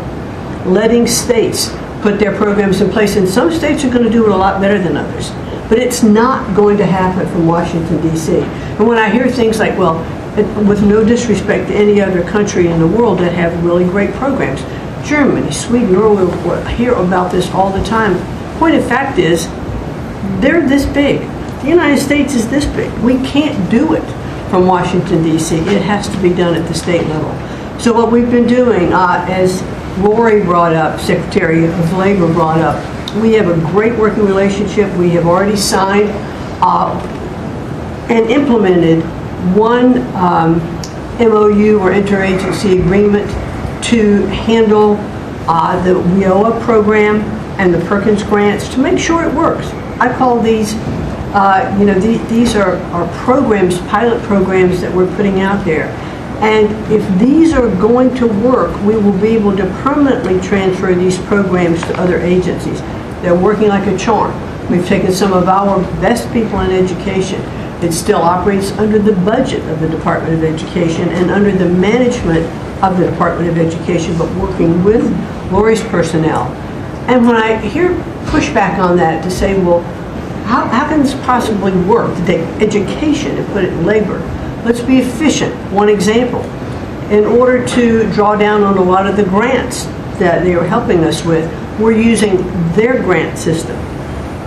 The grant system at the Department of Education is like held together with bubble gum and rubber bands. And it did not interact with any other agency. Now, we have this really smooth operation already in labor. So that has prompted us to sign also other interagency agreements, 2 more with labor, 1 with HHS, 1 with the Department of State, and we'll be moving other programs, but these are proof of concept. Let's make sure they're working and working smoothly before we ask Congress to codify these permanent moves. So that's kind of in the world of K through 12, what we're looking at right now, but in the world of higher education, as Attorney General Bondi mentioned, we've been working really very hard to make sure that we've got anti-Semitism and DEI out of our universities, and put some pretty stiff fines on, worked some good deals. I've enjoyed working with Harmeet, who is just an incredible negotiator. So we're bringing all of that to bear as well. So I can say, sir, that we are moving to return education to the states and to bring the level of education back up, making sure our students can read, are reintroducing the science of reading in schools. And going into next year, I can honestly say we've got a lean, mean machine operating at the Department of Education. There's only half the workforce of when we started, and we're more efficient, and I think we're going to see better results as we move into next year. So thank you for this incredible opportunity. Thank you very much. Thank you, Mr. President, during this holiday season for empowering us at HHS, me, Dr. McCary, Jay Bhattacharya, and Dr. Oz, to change the trajectory of this agency towards public health in a way from the tradition of serving the mercantile interests of the medical industrial complex and the big pharmaceutical companies. 2 weeks ago, we ended, under your leadership, a 20-year war on women by removing the black box warnings from hormone replacement therapy. The medical cartel was telling women that hormone replacement therapy during menopause was dangerous for them. In fact, here's what the science said. It diminishes the risk of fatal heart attacks by 25%, cardiac disease by 50%, Alzheimer's by 35%, bone fractures by 50 to 60%. It improves appetite, it improves sleep, it improves energy, it improves happiness. There are tens of millions of women in this country who have been deprived of that therapy because of just scientific malpractice by the medical cartel. We are now remedying that, and this remedy will now be available to all women who want it during one of the most difficult transitions of their lives. MFN is one of our greatest accomplishments. It would not have happened without you. You were the only person who believed in it. You drove us to get it done. We've now made agreements with the 5 biggest pharmaceutical companies. We have 12 more in the lineup to make agreements. By the time this administration leaves office, 95% of the drugs in this country we will have the lowest price of any nation in the developed world.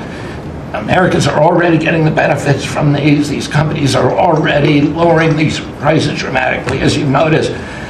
And then this week, Howard at Department of Commerce and Jameson at the U.S. Trade Representative made a bargain with Great Britain to raise their drug prices in conformance with your promise that the Europeans would raise theirs to counterbalance us lowering ours, and therefore we would keep intact the ecosystem of innovation and protect innovation. So congratulations on that, Mr. President. When I first when you first asked me to take this job, one of the first contacts we made was with the leading economics professor, health economics professor at Harvard. And we asked him what's the one innovation that we could do that would most dramatically improve the health care experience for the average American. And he said there's no contest, it's to get rid of prior authorization. Thanks to your leadership, we were able to convene the largest insurance companies in this country and do something that every administration, every Congress has promised for the past 30 years. We actually got it done. We convened the insurance companies representing 280 million Americans and got them to agree, most of them by January of 2026, for 2 months from now, to remove prior authorization for most of their procedures, for all the procedures we want them removed from.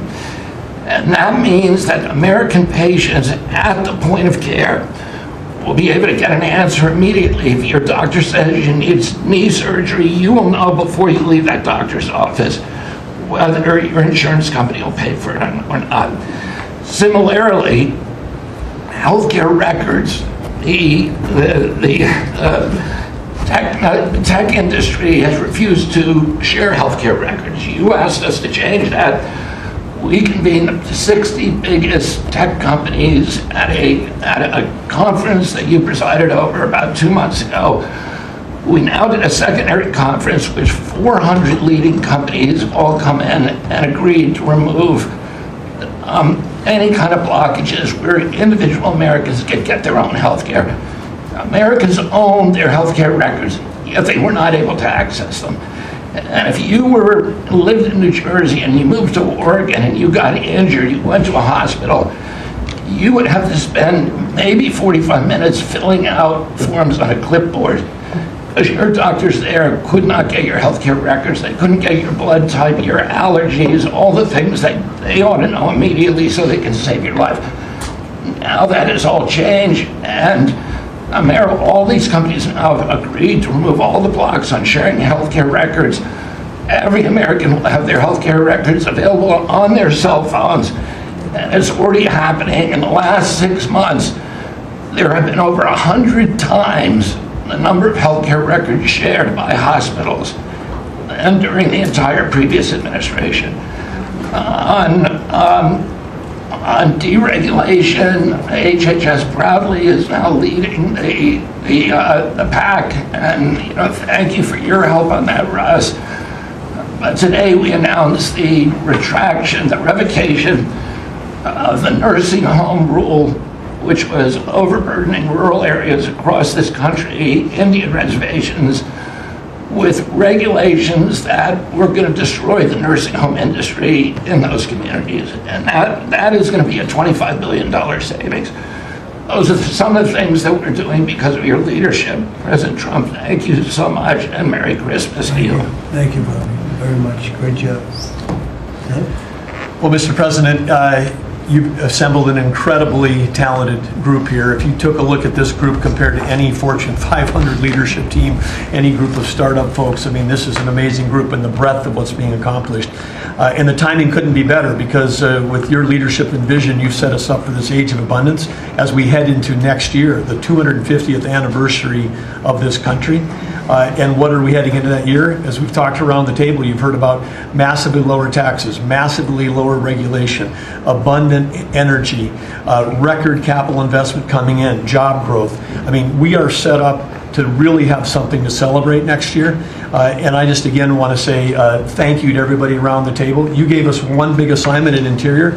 Of course, Interior, largest balance sheet in the world. In the Department of Interior, if it was a standalone company, 500 million acres of surface, 700 million acres of subsurface, over 3 billion of offshore from Guam to the Virgin Islands. And you said, we got to take care of that balance sheet, we got to develop those resources. And what have we done across that? Producing record amounts of oil, record amounts of gas. And again, we set out with a goal, energy diplomacy, sell energy to our friends and allies. We're exporting a record amount of energy to all of our friends and allies around the world. That's helping do that. And you're giving a gift to America as we head into this. You're giving us peace abroad, and you're giving us prosperity at home. That bodes so well for our country. One small little gift that we're giving to all Americans from one teeny part of interior, which is the national parks, is that not only are we keeping prices low for all American citizens, offering 10 free days for our national parks next year to coincide with our holidays, but also a $100 surcharge for non-residents. That is going to raise hundreds of millions of dollars for helping restore and preserve all of our best parks. So as we close out then, I want to also say a big celebration going on here in Washington, D.C. We've been thrilled to be part of the National Park Service, the U.S. Park Police, part of this great effort across a number of us on making D.C. safe and beautiful. This will be the safest and most beautiful capital in the world. We are doing so many things, whether it's hundreds of homeless camps, thousands of graffiti sites, cleaning up ponds and fountains, preparing this thing. The United States is never going to be performing better economically. It's never going to be looking better, just like the White House has never looked better, all because of your vision leadership. So again, thank you, sir. You've given an incredible Christmas gift to Americans by setting us up for an incredible 250th anniversary. That's very nice. Thank you, Ted, very much. Marco? Well, thank you, Mr. President. First of all, this is a very talented team, as you've seen, and as you know, because you picked every single one that's on. You deserve tremendous credit for doing that. It's an honor to be in this role. It's also an honor to be involved in and be a witness to what I believe is the most transformational year in American foreign policy since the end of the Second World War, at least. And it's transformational because for the first time in a long time, we have a president who basically puts America at the forefront of every decision we make in our relations with the world. And that may sound weird to people, like, of course you always do. No, that hasn't always been the case until about a year ago. And I think we've all witnessed in our own respective spaces how in every interaction the president has with the world, the goal he has in mind is very simple. Does what you want us to do, or is it what or is it going to make us stronger? Is it going to make us richer? Is it going to make us safer? If it is, he's for it. If it's not, he's against it. If something's going to make America weaker or poorer or less safe, the president's going to be against it. And every single thing he has done in our foreign policy has been driven by the American people in mind. And I can go down the list. Why has he focused on mass migration? It's very simple, because no country is safe if you can just walk in without us knowing who you are into your country. We've seen the destruction that that's wreaking, not just in our own country, but the impact that it's having in Europe and in many other parts of the world. You talk about trade deals and the trade situation has been involved in. People, all this reporting on it. It's very simple. The president views the last 40 years as an era of which American workers and American farmers have been ripped off.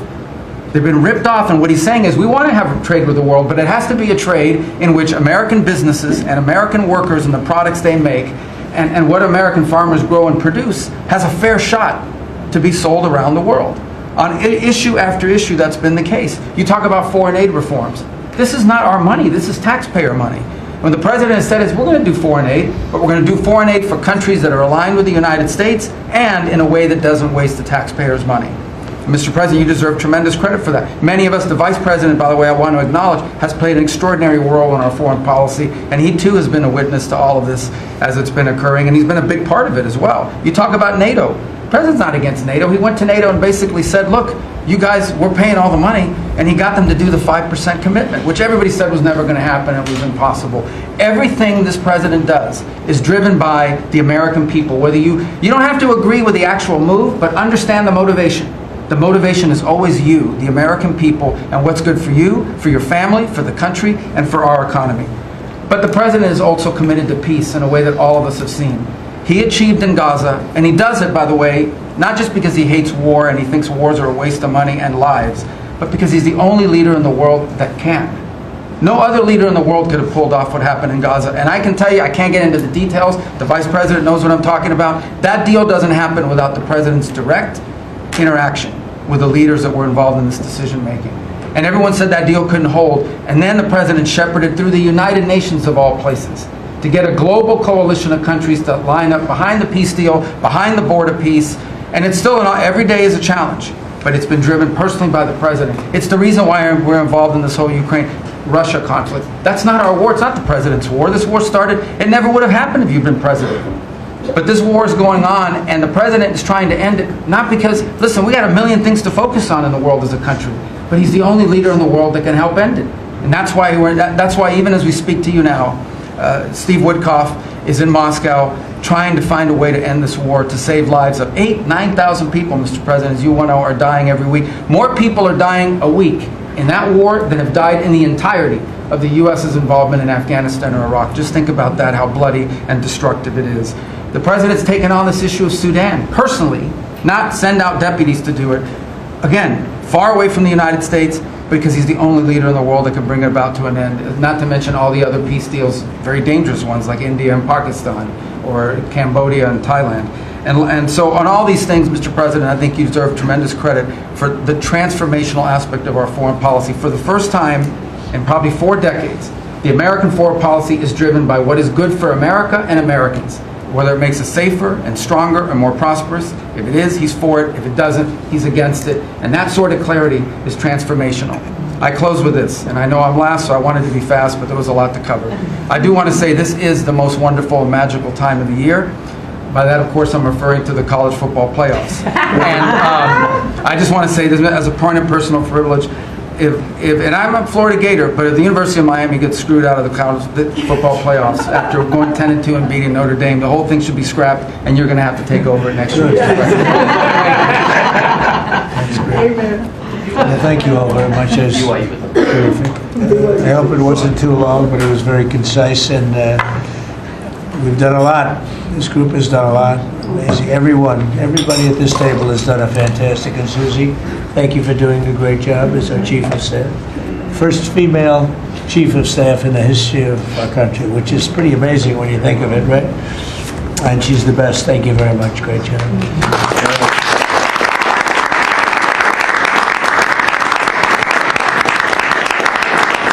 So after that, do you want to ask any questions? Mr. President, there's been a lot of speculation about who the next Fed chairman could possibly be. You said you have somebody in mind. How many names were you given on the final list? And does that person currently work on the board of Federal Reserve? Well, I'd say that we probably looked at 10. Then Scott interviewed some people that I didn't know, but he knew. And a lot of people were involved in the process, actually, and Howard was involved. But I think we probably looked at 10, and we have it down to 1. Can you answer this? I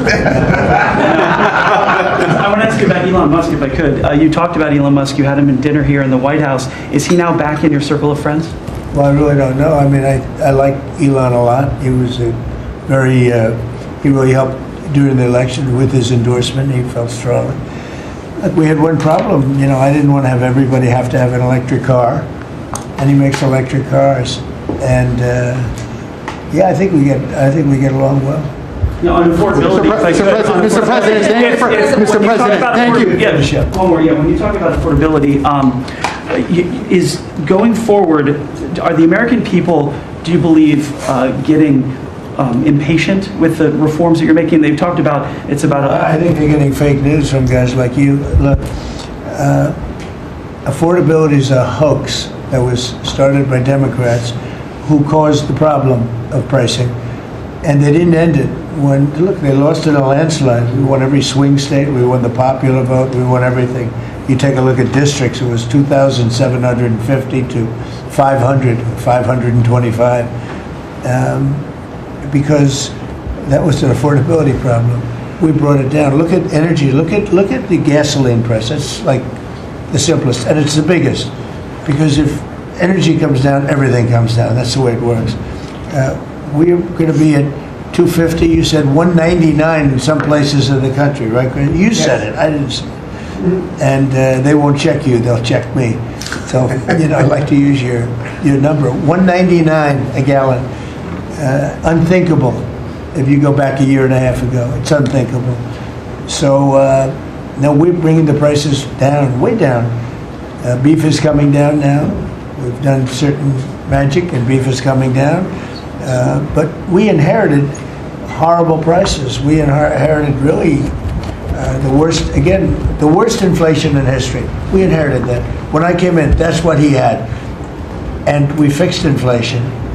And we fixed almost everything, if you want to know the truth, including 8 wars. We got 1 to go, but including 8 wars. But when they always say, I watched today where they have a race going on right now in Tennessee, And this woman goes, affordability, affordability. They're the ones that caused the problem. The prices were way high. We're bringing the prices down. But they're like scam artists. You know, they're I call them con men and women. They come out, they say affordability, like, oh, I see price. We're going to get prices down still further. But we brought them down from the prices they cost. The reason that they had the highest inflation in the history of our country is because they had the highest prices. But we brought them down, and now we have normal inflation. Yeah, please. Mr. President, thank you so much for taking questions with your assembled cabinet. I wanted to clarify something that you had said on Sunday regarding the boat strikes near Venezuela. You had said that you didn't know if the second strike on that one boat had happened, but you wouldn't have wanted it. Now that your administration has acknowledged that it happened, do you support that second strike? And Mr. Secretary, I wanted to clarify something you had said in an interview back in September, I believe on Fox News. You said that you had watched that strike live on television. In real time, did you know that there were survivors after the initial strike? Well, look, all I know is this. Every boat that you see get blown up, we save 25,000 on average lives, 25,000 lives. They've been sending enough of this horrible fentanyl and other things like cocaine and other things, but fentanyl right now is the leader of the pack, to kill our entire nation. Because a little speck on the head of a pin can kill somebody. It's very dangerous stuff. I know so many people where their sons were drug addicts. They had one little sample, and they died. They died. They couldn't believe it. As far as the attack is concerned, I still haven't gotten a lot of information because I rely on Pete. But to me, it was an attack. It wasn't one strike, two strikes, three strikes.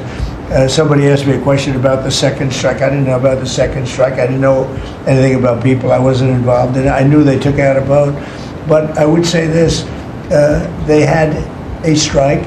I hear the gentleman that was in charge of that is extraordinary. He's an extraordinary person. I'll let Pete speak about him. But Pete was satisfied. Pete didn't know about second attack having to do with two people. I guess Pete would have to speak to it. I can say this, I want those boats taken out. And if we have to, we'll attack on land also, just like we attack on sea. And there's very little coming in by sea. I think we've knocked out over 90% of it. There's very little, and I understand that. There's very little. We're saving hundreds of thousands of lives with those pinpoint attacks. It's an amazing thing when you see a boat going along, and a lot of the press would like to say they're not, you see the boat, they're not maybe drugs. You see these boats. First of all, who has 5 engines on the back of a boat? Going in weird directions and loaded up with lots of white containers. They're bags of things. No, they've done an amazing job. And Peter's done an amazing job. Pete, you could probably better answer the question. No, you're spot on, sir. I think you got to start with the baseline, which Marco laid out, everybody's laid out. We've got 20 million people invading our country over 4 years. We don't know where they're coming from. That includes Tren de Aragua and cartels and violent criminals. They bring drugs, and you mentioned it, Mr. President, poisoning, an intentional poisoning of the American people, killing hundreds of thousands of Americans. So the president had the courage to designate these cartels as designated terrorist organizations. Now, a number of us here served in the military and spent 20 years fighting terrorists like Al-Qaeda and ISIS on the other side of the world. How do you treat Al-Qaeda and ISIS? Do you arrest them and treat them, pat them on the head and say, don't do that again? Or do you end the problem directly by taking a lethal, kinetic approach? And that's the way President Trump has authorized the War Department to look at these cartels. And I wish everybody could be in the room watching our professionals like Mitch Bradley, Admiral Mitch Bradley, and others at JSOC and SOCOM and other commanders. The deliberative process, the detail, the rigorous, the intel, the legal, the evidence-based way that we're able to, with sources and methods that we can't reveal here, that make sure that every one of those drug boats is tied to a designated terrorist organization. We know who's on it, what they're doing, what they're carrying. All these white bales are not Christmas gifts from Santa. This is drugs running on 4-motor fast boats or submarines that we've also struck. No one's fishing on a submarine. And I have empowered them to make that call. Now, the first couple of strikes, as any leader would want, you want to own that responsibility. So I said, I'm going to be the one to make the call after getting all the information and make sure it's the right strike. That was September 2nd. There's a lot of intelligence that goes into that, building that case and understanding that, a lot of people providing information. I watched that first strike live. As you can imagine, at the Department of War, we got a lot of things to do. So I didn't stick around for the hour and 2 hours, whatever, where all the sensitive site exploitation digitally occurs. So I moved on to my next meeting. A couple of hours later, I learned that that commander had made which he had the complete authority to do, and by the way, Admiral Bradley made the correct decision to ultimately sink the boat and eliminate the threat. He sunk the boat, and eliminated the threat. And it was the right call. We have his back. And the American people are safer because narco-terrorists know you can't bring drugs through the water and eventually on land if necessary to the American people. We will eliminate that threat, and we're proud to do it. So you didn't see any survivors, to be clear, after that first strike? You personally? I did not personally see survivors, but I stand, because the thing was on fire. It was exploded and fire and smoke. You can't see anything. You got digital. This is called the fog of war. This is what you in the press don't understand. You sit in your air-conditioned offices or up on Capitol Hill and you nitpick and you plant fake stories in the Washington Post about kill everybody, phrases on anonymous sources not based in anything, not based in any truth at all. And then you want to throw out really irresponsible terms about American heroes, about the judgment that they made. I wrote a whole book on this topic because of what politicians and the press does to warfighters. President Trump has empowered commanders to do what is necessary, which is dark and difficult things in the dead of night on behalf of the American people. We support them, and we will stop the poisoning of the American people. And Mr. Secretary, on the second strike, you said it happened more than an hour after the first. Did I hear it correctly? I couldn't tell you the exact amount of time. Minutes, or you went off the road, is what you're saying. I already stated my answer quite clearly. So remember this, we lost last year, I think it was more than that, but people don't like saying it because they always said 100,000, 115,000, numbers we've been hearing for years. So we lost last year more than 200,000 people, dead people, ruined families beyond the 200,000. And those 200,000, that family will never be the same. But these people have killed over 200,000 people, actually killed over 200,000 people last year. And those numbers are down. Those numbers are down. They're way down. And they're down because we're doing these strikes, and we're going to start doing those strikes on land too. The land is much easier. It's much easier. And we know the routes they take. We know everything about them. We know where they live. We know where the bad ones live. And we're going to start that very soon too. Mr. President, thank you so much, Mr. President. You know what, when we start that, we're going to drive those numbers down so low. And then you're going to have families be able to live without the fear of their son or daughter just having a pill to have a little fun and ending up dying within a period of 60 seconds, right? No, we're not going to let that happen. We're not going to let it continue to happen. What Biden did to this country by allowing all these people, and I call them animals in many cases, I think they're animals, to come into our country and destroy our country and let all those drugs pour in. Let people just walk across the border like it was nothing.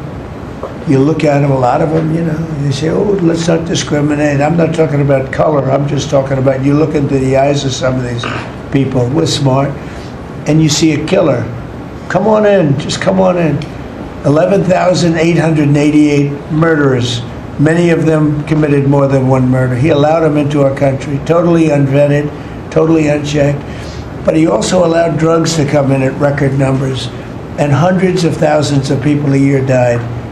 And we're taking those son of a bitches out, Thank you so much, Mr. President, for taking our questions. I think this is the most transparent administration I have ever seen. I'm impressed by these people. I'll tell you, how strong are you? You've been holding it for 2 hours. There are very few physically. There are very few people who could do that. I'm very proud of you. Whoever the hell you are, I have no idea who you are, but you're strong.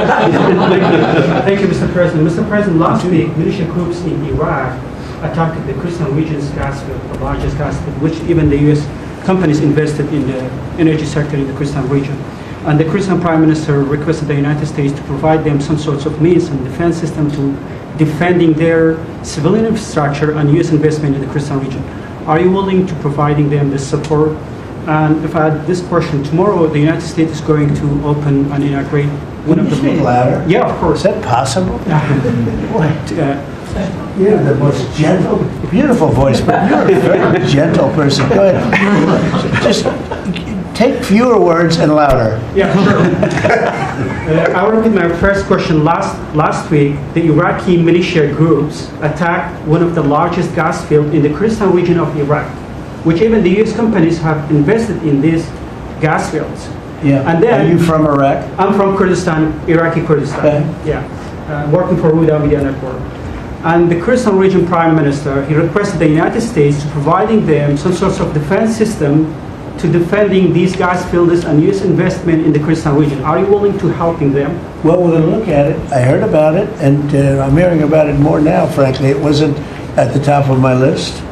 It's a very unusual question, I think, but I assumed you're from the area, and to you it's a very important question, and to me it is also, because people are being killed. I will say this, Iraq has been much different in terms of us than they were prior to us taking out the nuclear capability of Iran. You know, Iran has gone down many, many steps in terms of its fear factor. They were the bully of the Middle East, and they're really not the bully of the Middle East anymore. And Iraq was being bullied by Iran. You know, we had a president that thought it was brilliant to blow them up, and they blew them up, and all of a sudden, instead of having a power that was basically equal to Iran, they had Iran ruling the Middle East for a long period of time. But Iraq, from the day we hit them with those B-2 bombers and knocked out and obliterated, because CNN said, well, maybe it wasn't total obliteration. Well, it turned out it was totally obliteration. It was every single one of those missiles hit its target. It was actually amazing, but it was wiped out, totally wiped out. I will tell you, Iraq has been a much friendlier place. They talk to us. The Prime Minister actually nominated me along with about 78 other countries for the Nobel Prize. I'm the only one that was nominated by almost 100 countries that didn't get it. But that's okay. But I saved a lot of lives. I saved a lot of lives. But Iraq nominated us for the Nobel Prize, and that was a great honor. You know, we didn't expect that from Iraq. Iraq has been a much different place since the taking out of Iran the nuclear capability. Yeah, let's get to another question. Here we go. This guy's a beauty. Go ahead. Secretary Rubio mentioned your meetings ongoing in Russia today. Do you have any update from Mr. Witkoff and Mr. Kushner? No, because I've been spending too much time with you. I mean, we're spending a lot of time in here. We wanted to do this you talk about being open and transparent. This has to be the most transparent administration in history. We spent a lot of time answering your questions and giving you a lot of good results. I mean, I think everybody here gave you good results. But no, I don't. I will have after I leave here. But do you hope for a breakthrough, or is it not I quite don't at know. that stage? I don't know. Look, I don't know. All I can tell you is that we're trying very hard to save 25 to 30,000 people, mostly men, mostly soldiers, every month. 25,000 to 30,000 soldiers. It's impossible. That's half a stadium. Take a big football stadium. Take half of those people in a stadium, and they're wiped out. They're killed every month. It's crazy. That war is crazy. It would have never happened with me, and it didn't happen for 4 years. And you just mentioned potential land strikes. Can you elaborate anything on that? Are you talking Yeah, I'll elaborate. If they come in through a certain country or any country, or if we think they're building mills for whether it's fentanyl or cocaine. I hear Colombia, the country of Colombia, is making cocaine. They have cocaine manufacturing plants, okay? And then they sell us their cocaine. We appreciate that very much. But yeah, anybody that's doing that and selling it into our country is subject to attack. So not necessarily just Venezuela? No, not just Venezuela, no. Venezuela's been very bad. Venezuela's been really bad in something else, probably worse than most, but a lot of other people do it too. They would send murderers into our country. They would empty their jails into our country. They sent people into our country that we don't want. They sent their drug dealers and their drug people into our country. They sent people from their mental institutions into our country, and we're getting them out. That was bad. That was real bad. And they also sent drugs. Yeah. On Tim Walz, Mr. President, do you think he should resign over the fraud scandal in his state? And who should? Tim Walz. over the fraud scandal in the state? Look, I think the man's a grossly incompetent man. I thought that from the day I watched J.D. destroy him in the debate. I was saying, who was more incompetent, that man or my man? I had a man and he had a man. They were both incompetent, and I had a man and a woman. I thought she was very incompetent too, but now she's leading the field, and I think she's leading the field in this, for the nomination. Anyway, look, that's up to them. That's up to the Democrats. You know, the problem with them is they have really bad policy. And I'm not going to say what it is because I don't want them to change it necessarily. Because I want to run against it, whether it's not going to be me, it's going to be somebody that's going to probably sitting at this table. Could be a couple of people sitting at this table. Could be a couple of people running together sitting at this table, you know. But I want them to win because we've done a great job for this country, and I want that to be carried forward. And you know, I think we have a tremendous bench, really a tremendous bench. But no, I think that Waltz is a grossly incompetent man. There's something wrong with him. Okay, there's something wrong with him. And when you look at what he's done with Somalia, which is barely a country, you know, they have no anything. They just run around killing each other. There's no structure.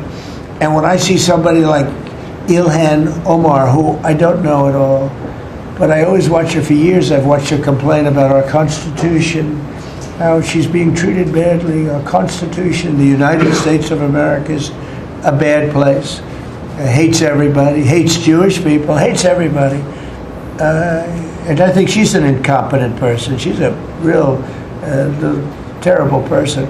But when I watch what is happening in Minnesota, the land of 1,000 lakes, or however many lakes they have, they got a lot of lakes, but this beautiful place, and I see these people ripping it off, and now I'm understanding, and you're going to look at that, Scott, I hear they ripped off, Somalians ripped off that state for billions of dollars, billions, every year, billions of dollars, and they contribute nothing. The welfare is like 88%. They contribute nothing. I don't want them in our country, I'll be honest with you, okay? Somebody would say, oh, that's not politically correct. I don't care. I don't want them in our country. Their country is no good for a reason. Their country stinks, and we don't want them in our country. I could say that about other countries, too. I can say it about other countries, too. We don't want them to hell. We have to rebuild our country. You know, our country's at a tipping point. We could go bad. We're at a tipping point. I don't know if people mind me saying that, but I'm saying it. We could go one way or the other. And we're going to go the wrong way if we keep taking in garbage into our country. Ilhan Omar is garbage. She's garbage. Her friends are garbage. These aren't people that work. These aren't people that say, let's go, come on, let's make this place great. These are people that do nothing but complain. They complain. And from where they came from, they got nothing. You know, they came from paradise, and they said, this isn't paradise. But when they come from hell, and they complain, and do nothing but bitch, we don't want them in our country. Let them go back to where they came from and fix it. Thank you very much, everybody.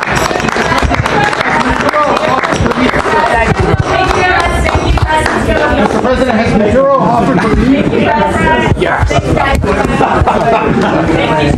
Come this way. Come.